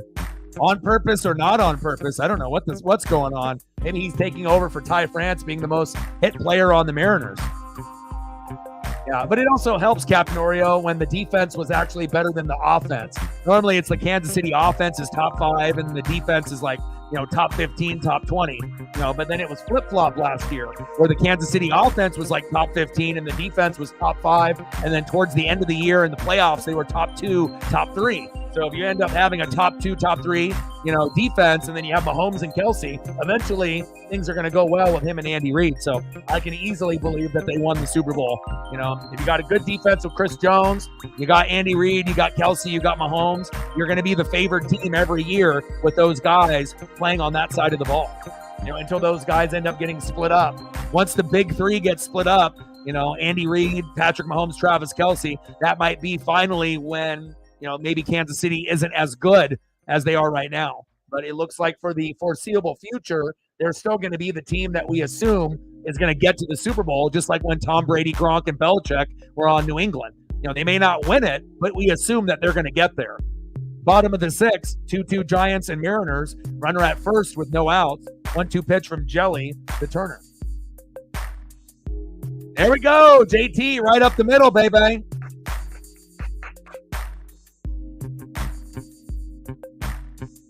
There we go. Runners at first and second with no outs. Randy got hit by a pitch on the shoulder. JT with a nice single right up the middle, and he's starting to find his way as well. There was a moment where Turner was a little cold, but he's starting to heat up. We like it, JT. We like you, Big Red. Next up, second baseman Jorge Polanco. You know who's due for a home run? This guy, Jorge Polanco, and Cal Raleigh and Julio. So maybe we can get a little magic here. Oh, Jorge trying to drop a bunt down. Wow. And he got hit. Oh, okay. I was going to say, there's no way.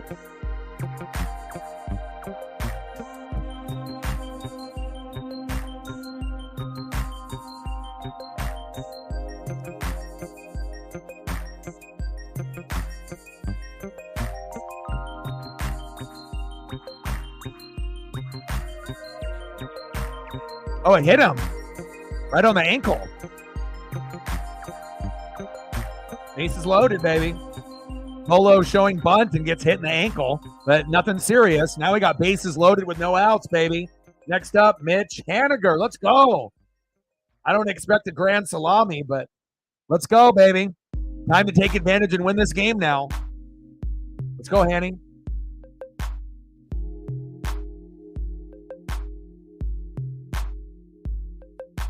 I don't think you really have to do any defending with the Ducks. I mean, the only people that are hating are Michigan and Ohio State fans because they're mad now that we're going to come into the division and we're going to end up taking over. So, it's always going to be Ohio State and Oregon instead of Ohio State and Michigan. So, of course, they're going to be salty. But, again, we're going to let our play speak for itself. We got the guy that's most likely to win the Heisman in Dylan Gabriel.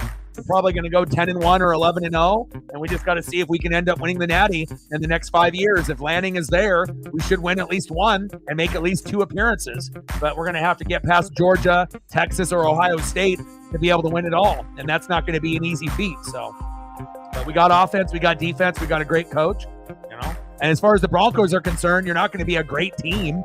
You got a quarterback that is fun to watch now, but you're probably still not going to make the playoffs for a couple years.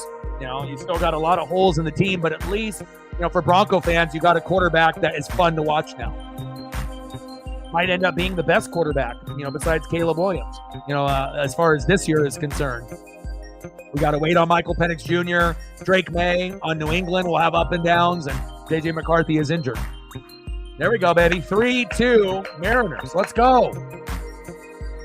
And Jelly goes out. I like that. Good shit right there. Nice job. Haniger grounded into a double play. Arazarena scored. Polo out at second. Turner to third. 3-2 Mariners. And again, we don't like double plays, but again, if it ends up bringing a run in, that's all that matters. Mariners 3, Giants 2.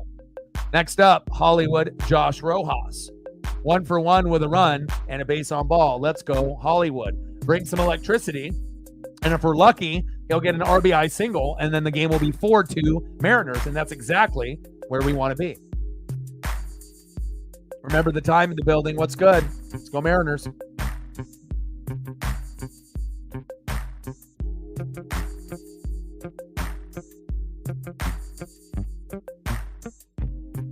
And if you're just joining the room and haven't smashed the like button yet, please do.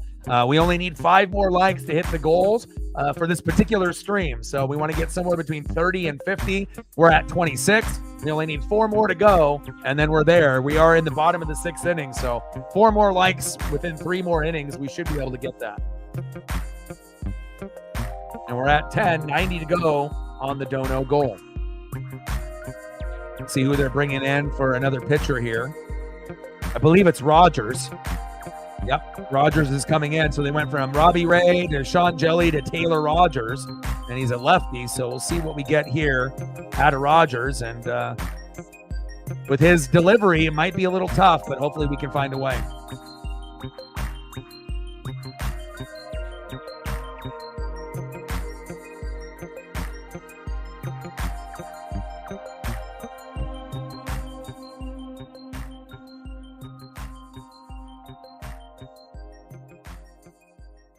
Let's go, baby.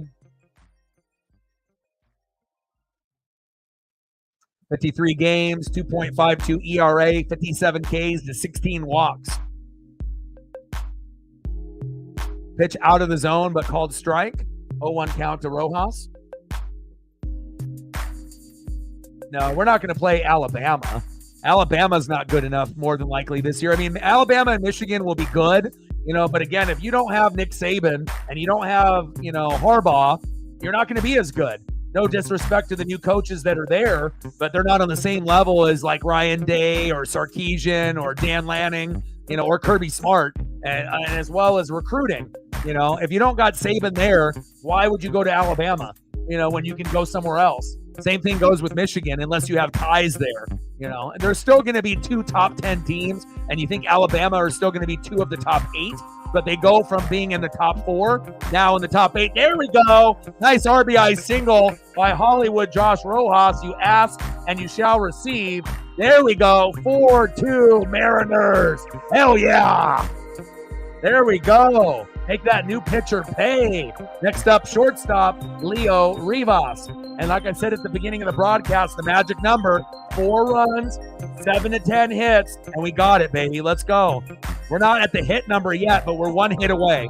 4 runs, 6 hits, 1 error, and I'm sure that we're going to get at least 1 more hit before the game ends. Let's go, Leo. Pitches inside. 1 ball and no strikes. Let's go. Nice job, Mariners.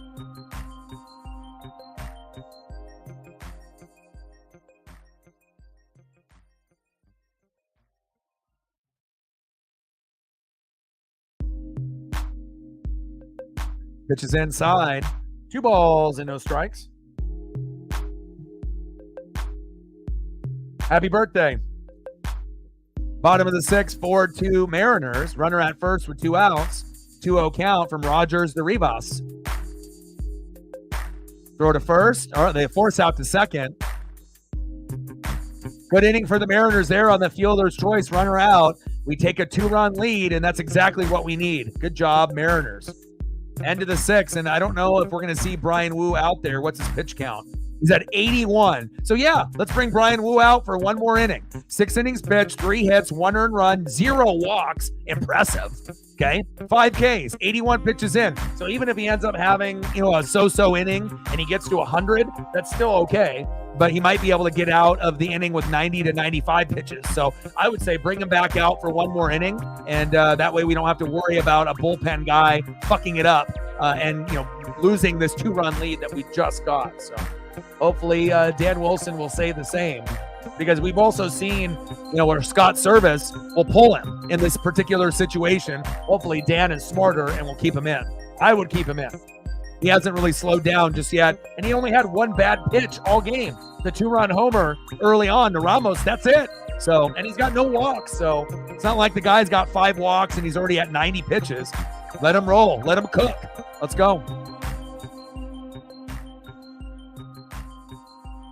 Next up for the Giants, 0 for 2 with a K, DHing for San Fran, Michael Conforto. Batting second, 0 for 2 with a K, third baseman, Matt Chapman. And batting third, 0 for 2 with a K, right fielder, Mike Yastrzemski. And typically when Conforto, Chapman, and Yastrzemski, have base knocks and they're flowing, usually the team wins, because you're going to get something out of the top of the order at Fitzgerald, Wade Jr., and Ramos. So hopefully we can, limit the damage with these next 3 batters. Let's go.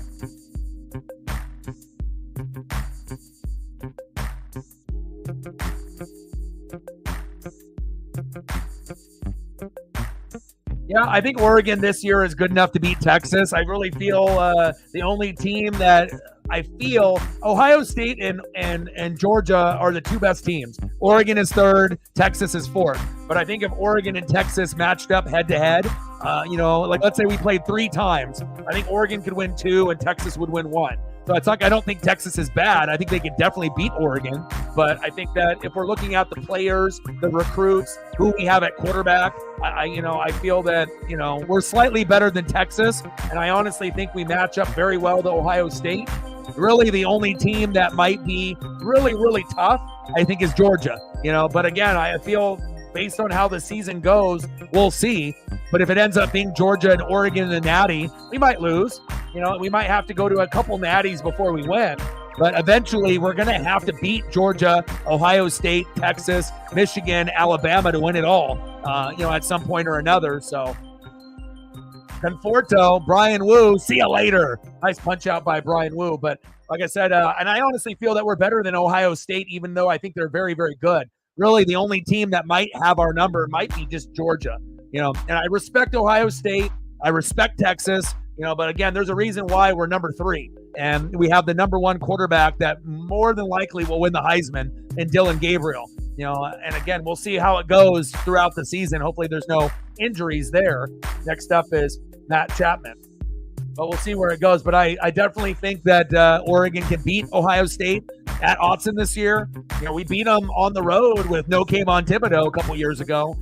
But I think they're very, very good. I think we're slightly better than Texas. And again, I think we match up dead even 50-50 with Ohio State.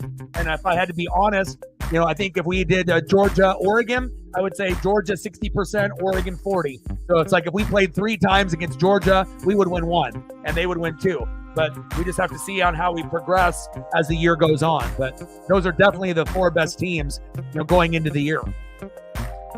0-2 pitch. Got him. Brian Wu with back-to-back Ks, baby. Nice job, baby. Nice job, Brian. See if we can retire the side. We like that. Nice job, Wu. Keep it rolling.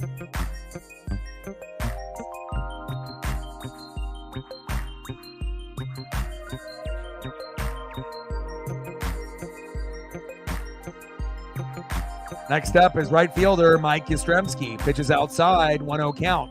0 for 2 with a fly out and a strikeout to Yaz.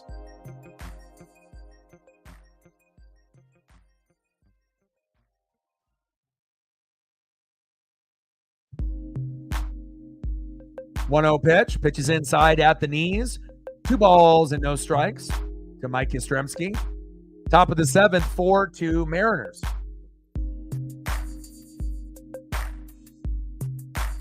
I would agree to that. That could happen. We could end up beating them at home, but in the Big Ten championship, we could lose.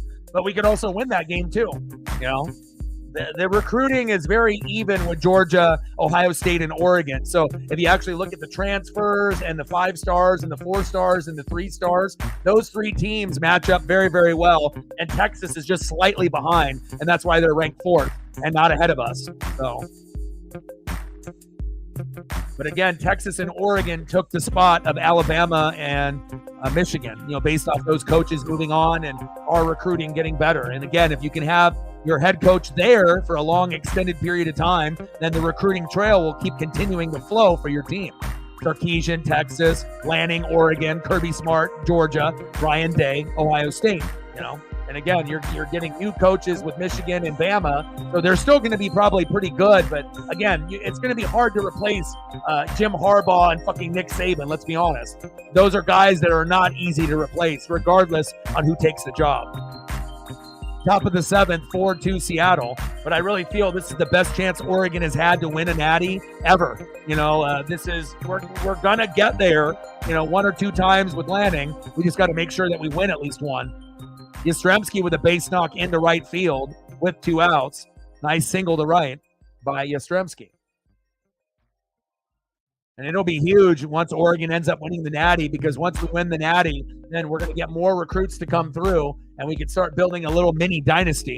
And that's exactly what Oregon fans have always been wanting all these years. I mean, shit, when I started watching Oregon, they would win 1 game a year, going back to like the Rich Brooks era. Then we ended up having Mike Pilati and, going through a lot of these quarterbacks with Graziani and Achilles Smith. And then really Joey Harrington was the one that really made me love Oregon football in the late 90s and the early 2000s. And ever since then, we haven't really looked back. And it always helps that you got Nike, Phil Knight money as well. We're always going to be the best dressed. We're going to have the most uniform combinations, helmets, tops, bottoms, socks, elbow pads. We're going to have all the swag. And again, at this point, with a lot of these high school kids and college transfers, you look good, you feel good, you play good, just like Dion said. But I can't speak for the Colorado Buffs, because we know he can say that there, but they are more for social media clicks rather than winning games. Estrada, Randy with a great defensive play from center. Nice job. Let's go to the bottom of the 7th with a 4-2 lead. Eventually, what's going to happen is Dion will move on from Colorado, go to a school that actually has a good offense and defense, but he's got to stay there for a little bit to build up the program, and then eventually he'll end up getting a job like Florida State. And then once Dion is on Florida State, obviously his alma mater, then he can build up that program. And then you're going to get more corners and safeties that want to play for Dion and what he was able to bring for the Seminoles back when they were good, way, way back in the day. And then the recruiting will get better there. And then once he goes there, then maybe a school, upper echelon school like a Michigan, maybe one day will offer him a job. But he's got to go through, the lower schools first before he ends up getting a job at a bigger school. But that is kind of the progression that I see. Colorado, eventually Florida State, his alma mater, he'll take the job there whenever they offer it to him. And then if he does well there, then maybe a bigger program like a Michigan one day might offer him a job. So we'll see where he goes. But we obviously know, the defense stinks over there. And they thought they were going to be a very good team last year until they played Oregon and we put them in their place. And then they ended up dropping a lot of games. I mean, you can't be one of the best teams in the country if you go like 4-7. You know what I'm saying? And a majority of those 4 wins happened at the beginning of the year when they started off 3-0 or 4-0. So,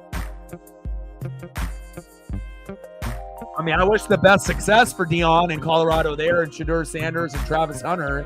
But again, you have to have more than just a couple players good on offense and a couple on defense. Remember, it's 11 on 11. You got 3 good players on offense and 3 on defense. You're going to get your ass kicked in college football. And that's what we saw last year. But they still have the ability to make big plays that are fun to watch. You're going to see Shedeur do his thing. You're going to see Travis Hunter do his thing on defense at corner as well as a wide receiver. But they need more than just those. Let's go to the bottom of the 7th, 4-2 Mariners.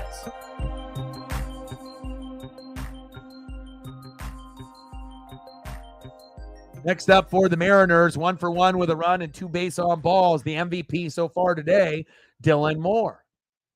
Batting second, 0-for-3 with an RBI and a K, Julio Rodriguez. Come on, Julio, go at least 1-for-4. It's like we overpaid. It's like we gave you all that money to stay. We should have given the money to Cal Raleigh. And again, hopefully we do. Because if Cal ends up leaving this team, I don't know if I can really be a Seattle Mariner fan the same type of way. I'm still going to root for this team. But again, Cal Raleigh is the most valuable piece. Julio is always going to be the most popular. But Cal is the best player on the team, excluding pitchers. Let's go Big Dumper. And especially, the way that he handles the pitching staff. Imagine if Mitch Garver was our catcher. Do you think that Brian Wu would be as good? Logan Gilbert, George Kirby, Luis Castillo, and Bryce Miller would be as good as they are? Hell no. So we have to make sure we're giving the credit where credit is due. And we got to give Cal big money. 10 years, $300 million, whatever it may be. But we need to make sure we lock up Cal Raleigh for the rest of his career. 7-inning pitch, 4 hits, 2 runs, 7 Ks with no walks. First pitch strikes, 18 out of 25. Nice job by Brian Wu.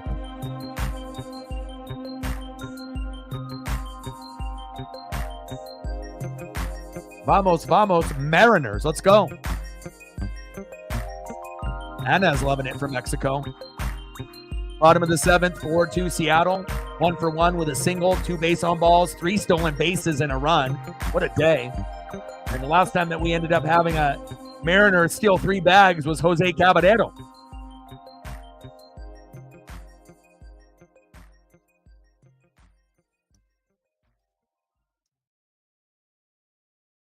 Yeah, I want Cal to play his whole career in Seattle. I mean, he's already the best catcher in franchise history, and it's only his 3rd year. Like Dan Wilson, was a good catcher. Cal Raleigh is an elite all-star caliber catcher. I mean, think about it. He's about to lead the league in homers as a catcher, as far as catchers are concerned, in every year that he's played. His rookie year, last year, and this year. And he hasn't even made an all-star game yet. They're hating, but eventually they'll learn that he is a top 3 catcher overall and a top 3 defensive catcher as well as hitter. He just needs to get the batting average up, for those singles and doubles. But as far as home runs and RBIs, he's got that part down. He just needs to get his batting average up from 200 to 220 to 250 to 300. And once that happens, it'll be him and Adley Rutschman in the All-Star game representing the American League moving forward. And then hopefully one day he'll be ahead of Adley Rutschman because we know Adley is like Julio. They're popular, but just because you're popular doesn't mean you're playing well. You know what I mean? Like you can play off the popularity, but we have to look at the stats of what's going on right now. And there's a reason why Julio didn't make the All-Star team this year, because he hasn't been good. You know, he has been injured, but even when he wasn't injured, he hasn't been good this year. So we have to be honest, even with our superstars that are on our own team. We love Julio, but this has been a bad year for him. That's an honest statement. But thank God Cal has stepped up in his absence. Bottom of the 7th, 4-2 Seattle. Nobody on, 1 out, 1-2 count from Rogers to Julio. Julio pops up foul. 1 ball and 2 strikes. Come on, baby.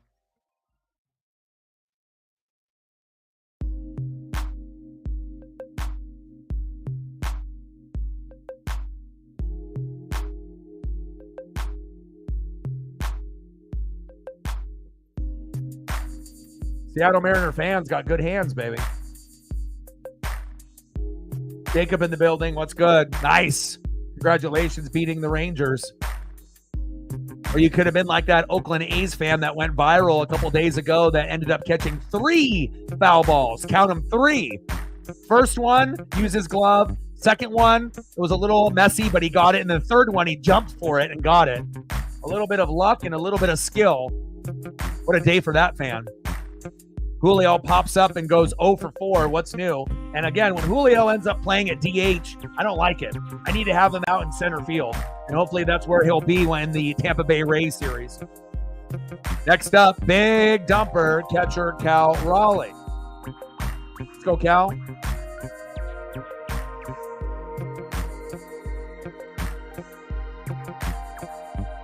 I love that Cal's a switch hitter. I love that he's a catcher. I love that he's got leadership. He's my favorite player on the team. You know, I love Julio as well. You know, I like Gilbert and Kirby and Wu. You know, there's a lot of guys on the team that I like, you know, but Cal definitely is the number one for me. Because I notice all of those little things that he does to bring the leadership and hold accountability to the pitching staff, you know, and being a good defensive catcher, throwing guys out, being a switch hitter left and right. I mean, he's got so much responsibility on this team compared to any other player. And I absolutely love that we have a guy like him. And catcher is probably the most underrated position in baseball. Big swing and a miss. Down goes Cal Raleigh. But it's all right. We still got a nice 4-2 lead as we go to the top of the 8th.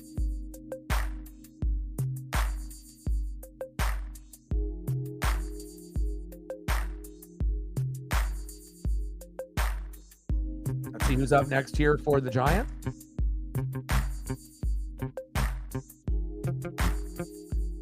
Next up for the Giants, 1 for 2 center fielder Grant McCray.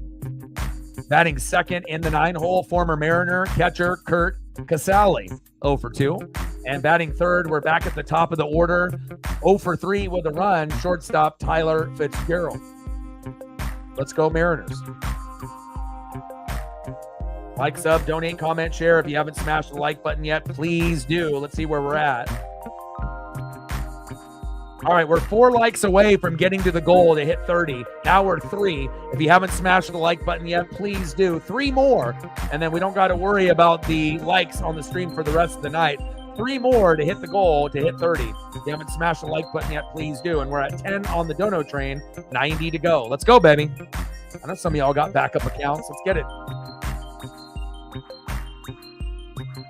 And like I mentioned multiple times on the stream, make sure you guys are taking care of your mental health, addiction, depression, anxiety. These are things that not only I've personally gone through, some of y'all are going through it now or have in the past. Make some minor adjustments to your daily routine. Exercise more. Eat healthier. Listen to music. Spend time with friends, family, and pets. You do these basic things, you'll get back on track to win the day.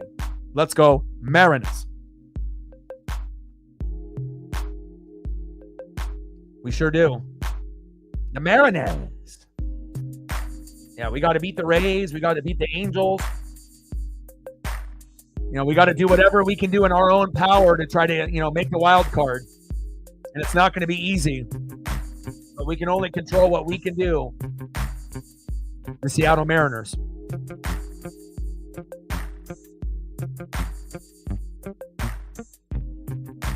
Let them know.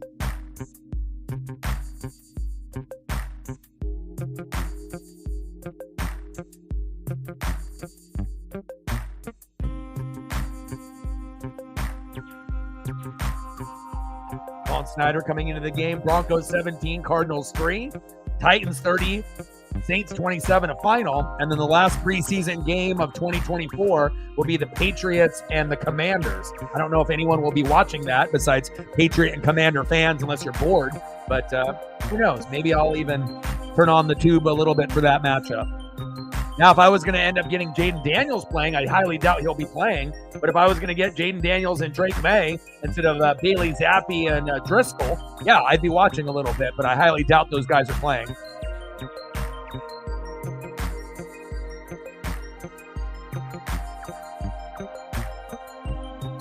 Uh-oh. Back. Gone.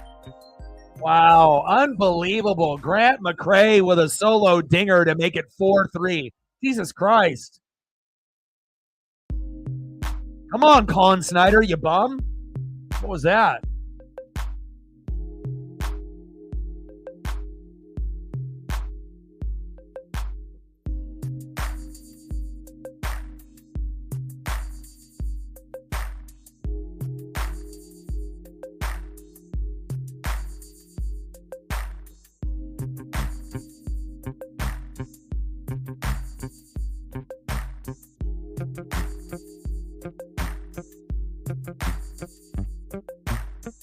Six home runs this series for the Giants.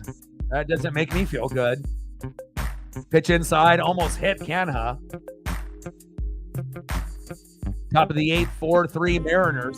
1-0 pitch to Mark.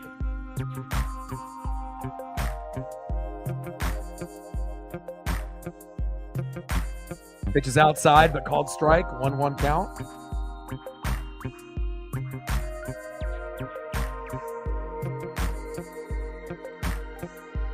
Come on, Mariners.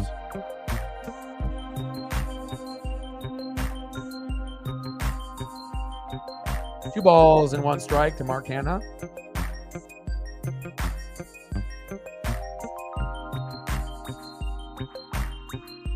Come on, Colin. Pitch is outside. 3 balls and 1 strike. And it shows you, even when you get a guy like Wu going all the way to the 8th and, pitching 7 innings, all you got to do is have 2 guys that can end the game. And sometimes we can't even do that. Even if we had Andres Munoz in the 9th, we got to make sure we got a guy in the 8th to get it done. And now you end up walking Canha after giving up a home run. Not good, Snyder. I think I might have, maybe bringing in Troy Taylor would be better, than bringing in Snyder. But golly, bullpen unreliable. I mean, imagine if we didn't get to 4 and the game was tied 3-3. We would lose this game 100%. Just the way that the vibe is going. Next up is Tyler Fitzgerald.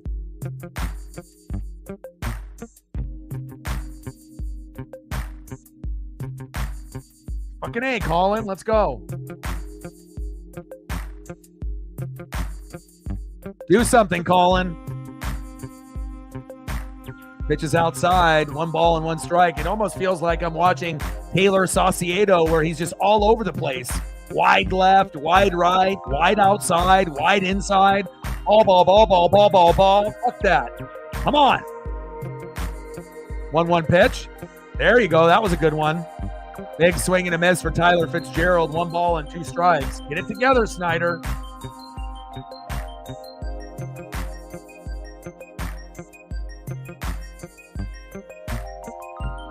Strike his ass out. 1-2 pitch. Got him. Big strikeout for Colin Snyder after giving up that fucking home run. There you go, Colin.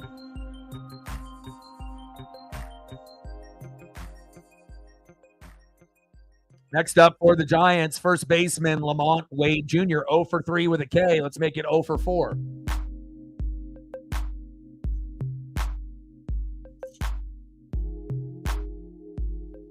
Pitch is high, 1-0 count.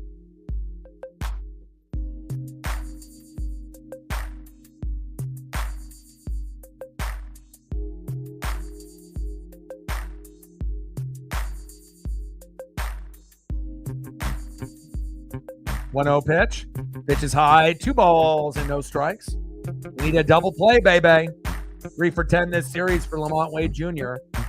Definitely has a lot of similarities to J.P. Crawford. A good leadoff or two-hole hitter for the Giants. 2-0 pitch, Snyder to Wade. Pitch is high and outside, 3-0 count. Come on, Snyder.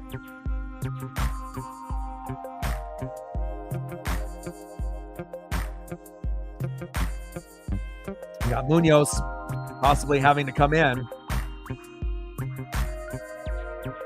3-0 pitch. Time is called.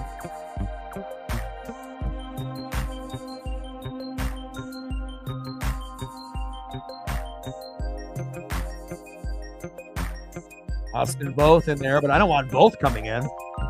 Jesus Christ. Colin Snyder about 10 feet off the fucking plate. Jesus. And now we got the player that could end up ending the game for us with Eliot Ramos. My God, get his ass out of there. Done. Snyder, done. Get him out. Because if we end up pitching to Ramos here, he's had two-run home runs, in one in game one and then one in this game. I don't want to have him hit a 3-run blast and we lose this game 6-4. It'll make me jump out the window. Fuck. Get his ass out of there. There is no game plan that's going to solve this. You're out. Bring in a new pitcher. Yeah, even if that ends up being Andres Munoz, fuck it. We need to have him get another, 5-out save. That's better than what I'm seeing right here. Fuck. Fucking bullpen. And that's the story for a lot of baseball, teams and a lot of baseball fans. Everything looks great with your starter. Then you bring in some bullpen guys and then they just fucking lose it for you. That should be the number one priority for the Mariners moving forward, getting really good bullpen guys. Starters that you can move to the bullpen. 2 for 3 with a 2-run home run and a single for Eliot Ramos.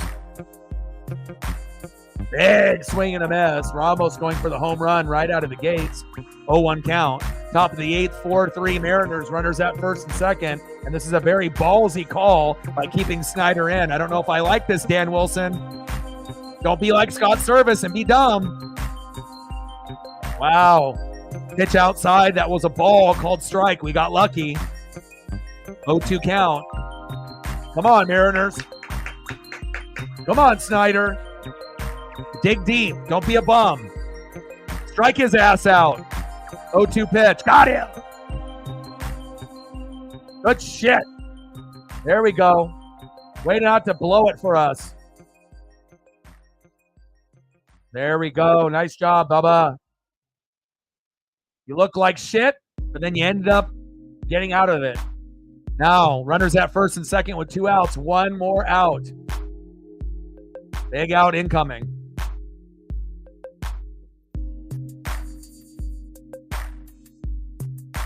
Next up for the Giants, DHing for San Fran, Michael Conforto. 0 for 3 with 2 Ks. Let's make it 0 for 4. Popped up. Out of play. 1 count.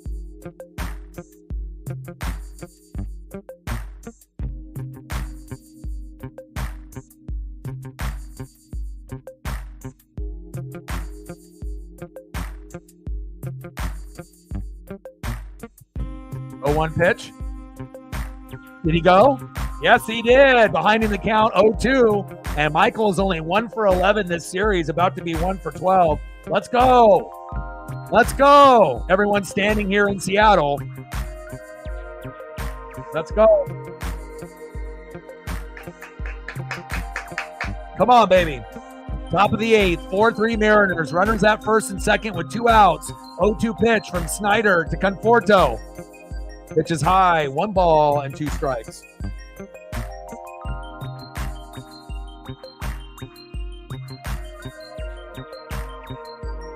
Come on, Snyder. Come on, Colin.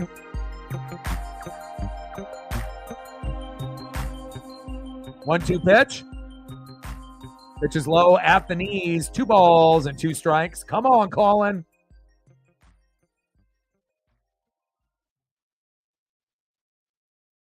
Dig deep, Snyder. Dig deep. 2 pitch. Ground ball.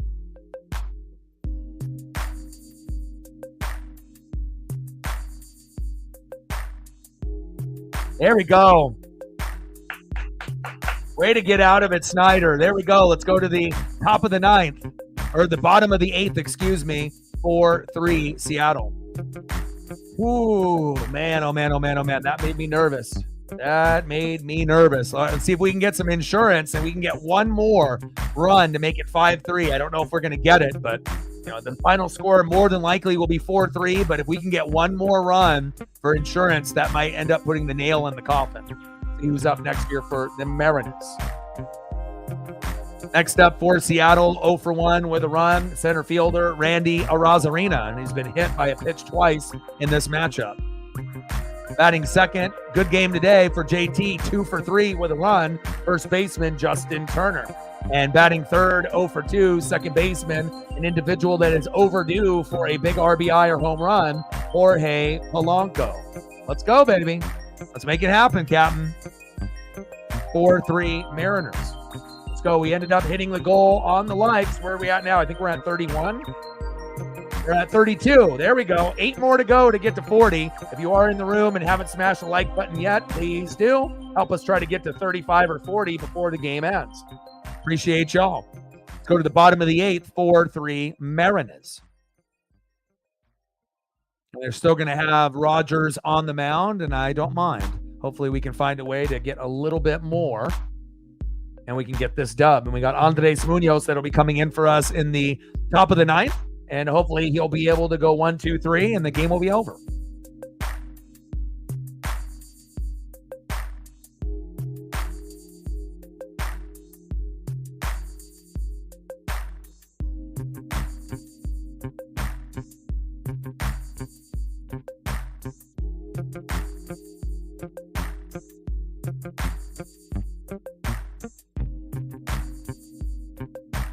Wait for Snyder to get out of there. I mean, you don't want it to turn into public enemy number 1 after blowing a game, after we had to work so hard to get to 4. And now we got Tyler Rogers in. Tyler Rogers with his sidearm wickedness. But we did rough him up the last time that we saw him with the comeback, so we'll see. In the box, center fielder today, Randy Arozarena. Check swing. Did he go? He did not. 1 ball and 1 strike.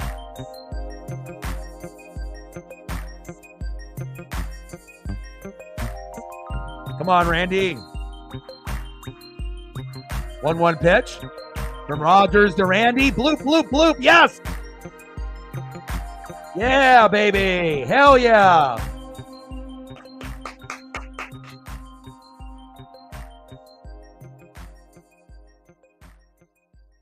Nice job, Randy.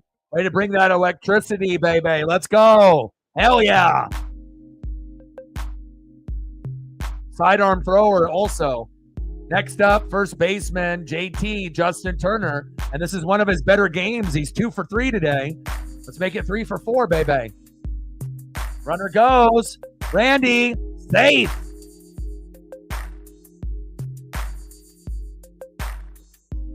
Nice stolen bag for Arozarena. Nice job.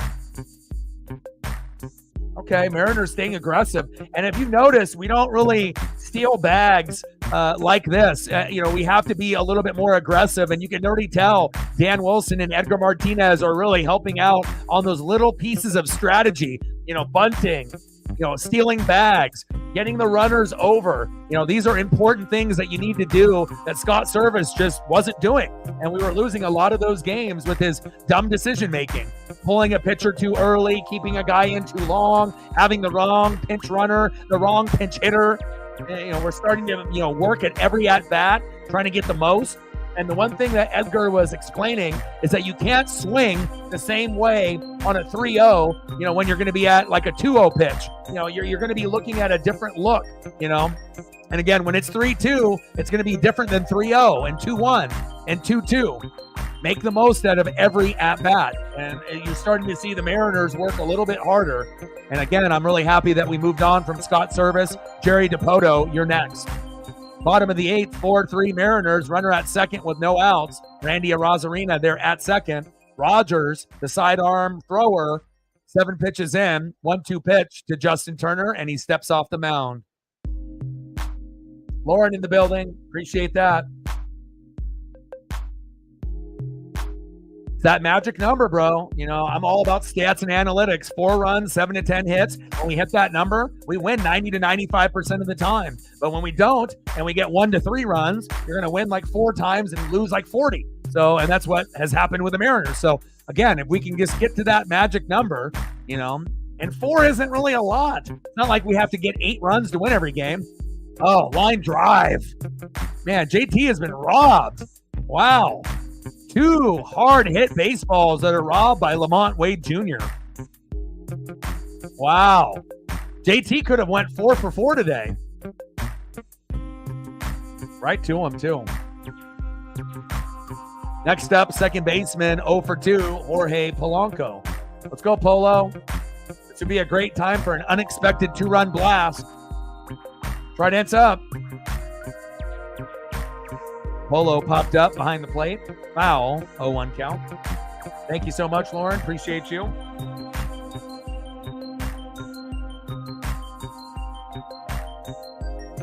We're at 32. 8 more to go to hit 40. 219 average, 12 homers, and 36 ribbies for Polo. Bottom of the 8th, 4-3 Seattle. Runner at second with 1 out. 0-1 pitch from Rogers to Polo. Takes a strike looking, behind in the count, 0-2. How's your afternoon going, Lauren? Go Mariners. Got to get this dub. And we play tomorrow, 6:40 Pacific, against the Tampa Bay Rays. Nice homecoming for Luke Raley and Randy Arozarena, as well as Jose Caballero. Polo. Center field, it's there. In play, 2 away. Wow. Randy didn't even slide and almost like fucking tore his ACL going into fucking third base there. A little awkward running to third. He didn't know if he needed to slide or not, and then had a couple weird steps, and the throw was off, and he is safe at third. Thank God. He was tiptoeing in his Jordans. Okay, as long as you don't injure yourself. Next up, right fielder Mitch Haniger, 0 for 3, grounded out into a double play in the 6th. Let's make up for that. Let's get an RBI single here, huh? Let's go, Hanny. RBI single, 5-3 Mariners. That sounds good. Bring that electricity, baby. Got to make up for that double play. Go M's. Kyle in the building. What's good? Pitches outside. 2 balls and no strikes.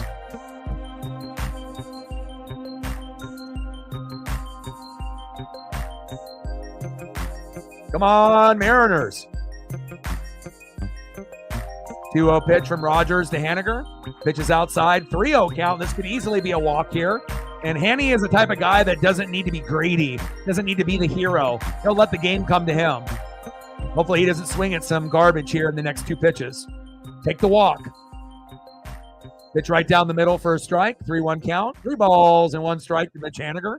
Bottom of the 8th, 4-3 Seattle. Runner at third with 2 outs. And a good opportunity for a walk. ESP.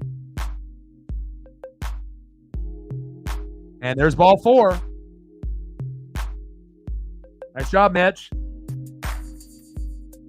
Next up, third baseman, Hollywood Josh Rojas, in one of the best games that he's had in a minute as well. 2 for 2 with a run, RBI, and a base on ball. Rojas, you want to get an RBI? You can do it. Let's go. Bring that electricity. If you really want to get Mariner fans out of their seat, you go for an unexpected 3-run blast, and then when we win the game, 7-3. But I don't expect him to hit a home run here, but he might be able to get an RBI single. That would be great. 2 for 2, 2 singles, base on ball, stolen base, RBI. A very complete game for Hollywood. Let's go, J-Row. Pitch in there for his own. 1 ball and 1 strike. 230 average, 7 homers, and 26 ribbies. Very underwhelming stats, but let's see what Hollywood Rojas can do for us here. Let's go, baby. So fresh and so clean. Let's get it, J-Row. Let's go, Hollywood. 3 for 8 this series. Good series for him. Big swing and a miss. 1 ball and 2 strikes from Rogers de Rojas. Runners in scoring position, batting .264, 1 homer and 19 ribbies. Let's make it 20. Vamos, Mariners. 1-2 pitch from Rogers de Rojas. Got him. Strike 3. All right, Munoz, it's your turn. Time to end this game. Let's go to the top of the 9th. And you already know what it is. It's our guy, our best closer, one of the best in Major League Baseball, Andres Munoz. Let's go, Mooney. End this shit. We need this win, and we need to win this series. We got the Tampa Bay Rays next, which will not be easy, and then the Angels. So, again, winnable series, but if the Mariners play bad, we could get swept by teams like the Rays and the Angels. So this is very crucial. With Dan Wilson managing the team, we want to make sure we get on track. And shout out to Brian Wu to put us in a position to be able to win this game. He did give up the big 2-run blast to Eliot Ramos, but other than that, he was magnificent. Nice job, Brian. Best pitcher on the team as of right now, Brian Wu. Then Logan Gilbert, then George Kirby, then Bryce Miller, and Luis Castillo is last. All right, let's see who is up here for the Giants to threaten our 1-run lead. Like, sub, donate, comment, share. Help your boy out. Next up for the Giants, 0 for 3 with 2 Ks, third baseman Matt Chapman. Batting second, right fielder Mike Yastrzemski, who was the MVP of yesterday's game. And batting third, second baseman in the 7-hole, Thairo Estrada. Let's go, Mariners.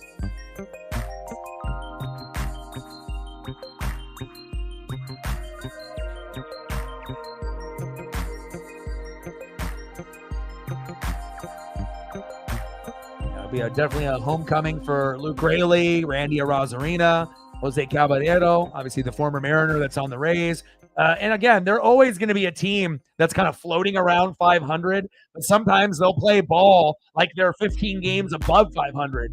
Tampa is one of those teams that, they might not be like a World Series champion kind of team, but a lot of times you cannot take them for granted, and you got to jump on them early. And if you take them for granted, they'll punch you in the mouth. So hopefully we can win more than just 1 game against Tampa. We can win 2 out of 3.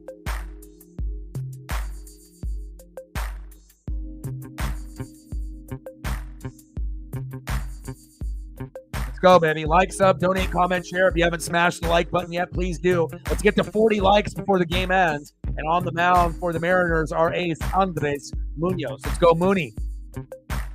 First pitch is outside at the knees. 1-0 count to Matt Chapman.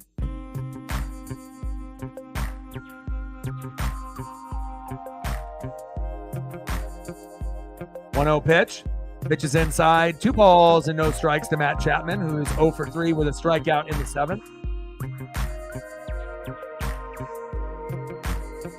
L.A. Lou in the building. What's good? 2-0 pitch. Pitch right down the middle for a strike, and that's a good sign because usually when Munoz is off, he'll throw like 4 or 5 consecutive balls to start off, and then we're in trouble because that means he's going to end up walking a couple guys and he'll probably blow the save. So that third pitch being a strike was very crucial.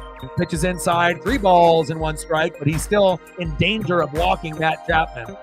And again, if the Giants, hitters are patient, they might end up coming back and winning this game without even swinging. 3-1 pitch from Mooney to Chapman. Uh-oh. First batter walk, and that's not good. Not good at all. We got to pray for a double play now. Come on, Mooney. Next up, right fielder, Mike Yastrzemski. The last thing we need is Mooney to be fucking ass and to be shitty. We already have a bunch of shitty guys in the bullpen. The last thing that we need is our all-star closer to be shitty too. We need to win this game. Come on, Munoz. Pitch right down the middle for a strike. There we go. 1 for 3 with a single in the 7th and was the MVP of yesterday's matchup, Mike Yastrzemski. Come on, Mooney.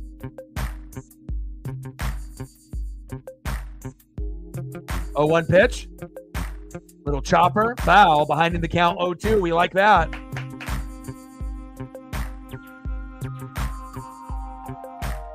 Yeah, double play would be great. We'll take a strikeout too, though. But obviously, double play would be the best case scenario. Get both, runners out of there. Top of the ninth, 4-3 Mariners. Runner at first. 0-2 pitch to Yastrzemski. Pitch is low and at the knees. 1 ball and 2 strikes to Mike Yastrzemski.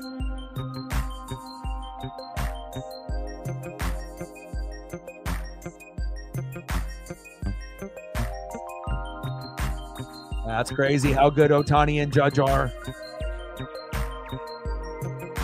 1-2 pitch. Big swing and a miss. Let's fucking go. Big fucking punch out. Let's go, baby. 1 away.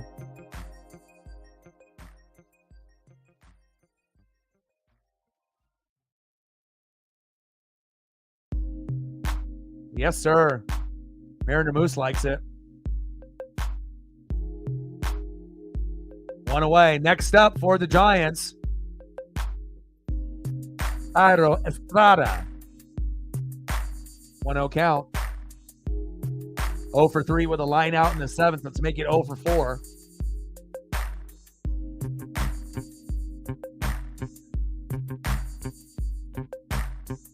One-0 pitch from Mooney to Estrada. Slow roller. Get him! Get him! Yes. Good job by Cal Raleigh. Fuck, if that was Mitch Garver, he would have been safe. 2 away. Good slow roller. Great job by Cal Raleigh. If that was Mitch Garver, that might have been the end of the game. Nice job. 2 away. Good shit. And next up, center fielder Grant McCray, who ended up having the solo blast to make it 4-3 when it was 4-2. Colin Snyder, what the fuck were you thinking? All right, here we go.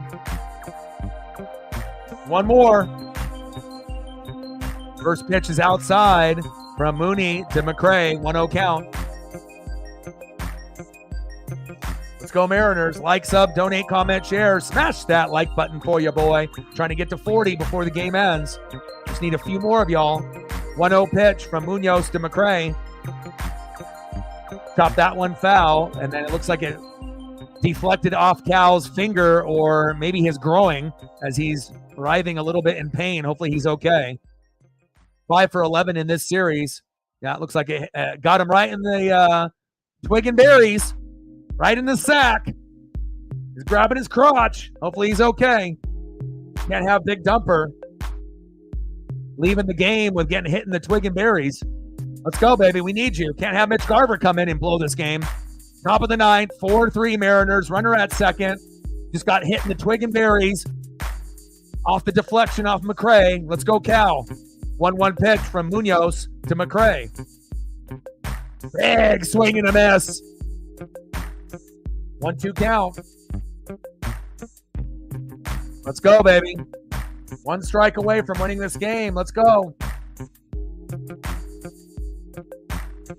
Go Munoz. Top of the ninth, 4-3 Mariners. Runner at second, 2 outs. 1-2 pitch from Munoz to McCray. Incoming. Come on, baby. Let's go. 1-2 pitch from Mooney to McCray. Pitch is low.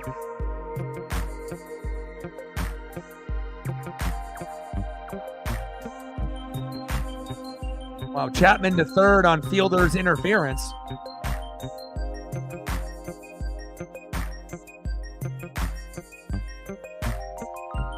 Get out of this. 2-2 count. 2-2 pitch. Pitch is low and at the dirt. Count is full. 3 balls and 2 strikes. It's always fucking got to be dramatic for our Seattle Mariners, huh? Can never fucking be easy.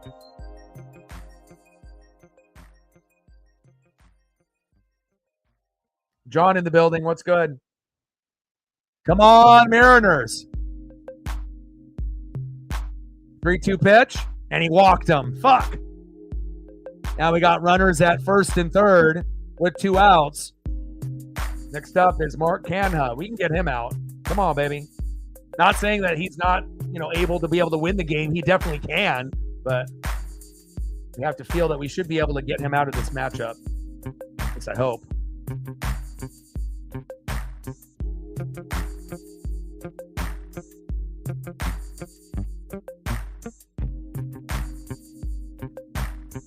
4.5 games back. 69 and 60.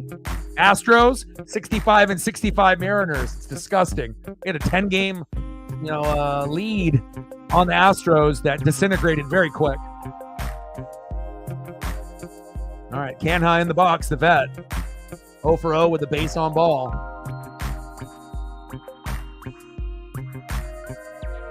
KK in the building. What's good?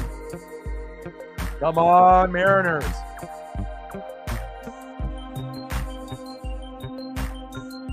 First pitch right down the middle. 101, baby. Woo!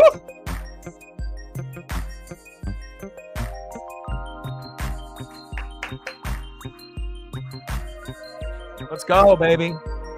Top of the ninth, 4-3 Mariners. Runners at first and third. Big swing and a miss. Behind in the count, 0-2. We're about to win. We're about to win, baby. Let's go.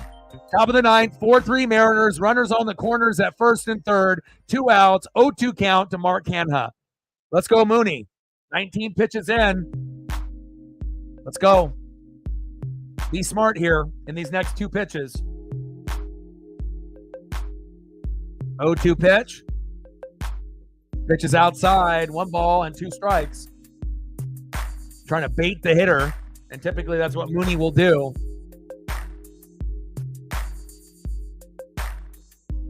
Let's go. Top of the ninth, 4-3 Mariners. Runners on the corners, first and third, 2 outs. 1-2 pitch to Canha.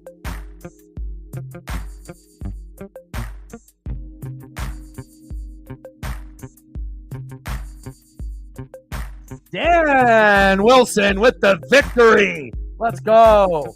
Nice job, Mariners.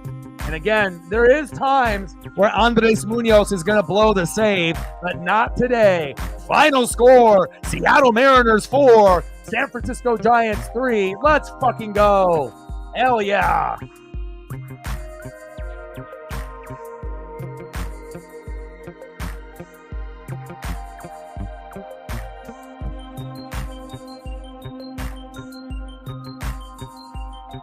And when the Mariners win, what do?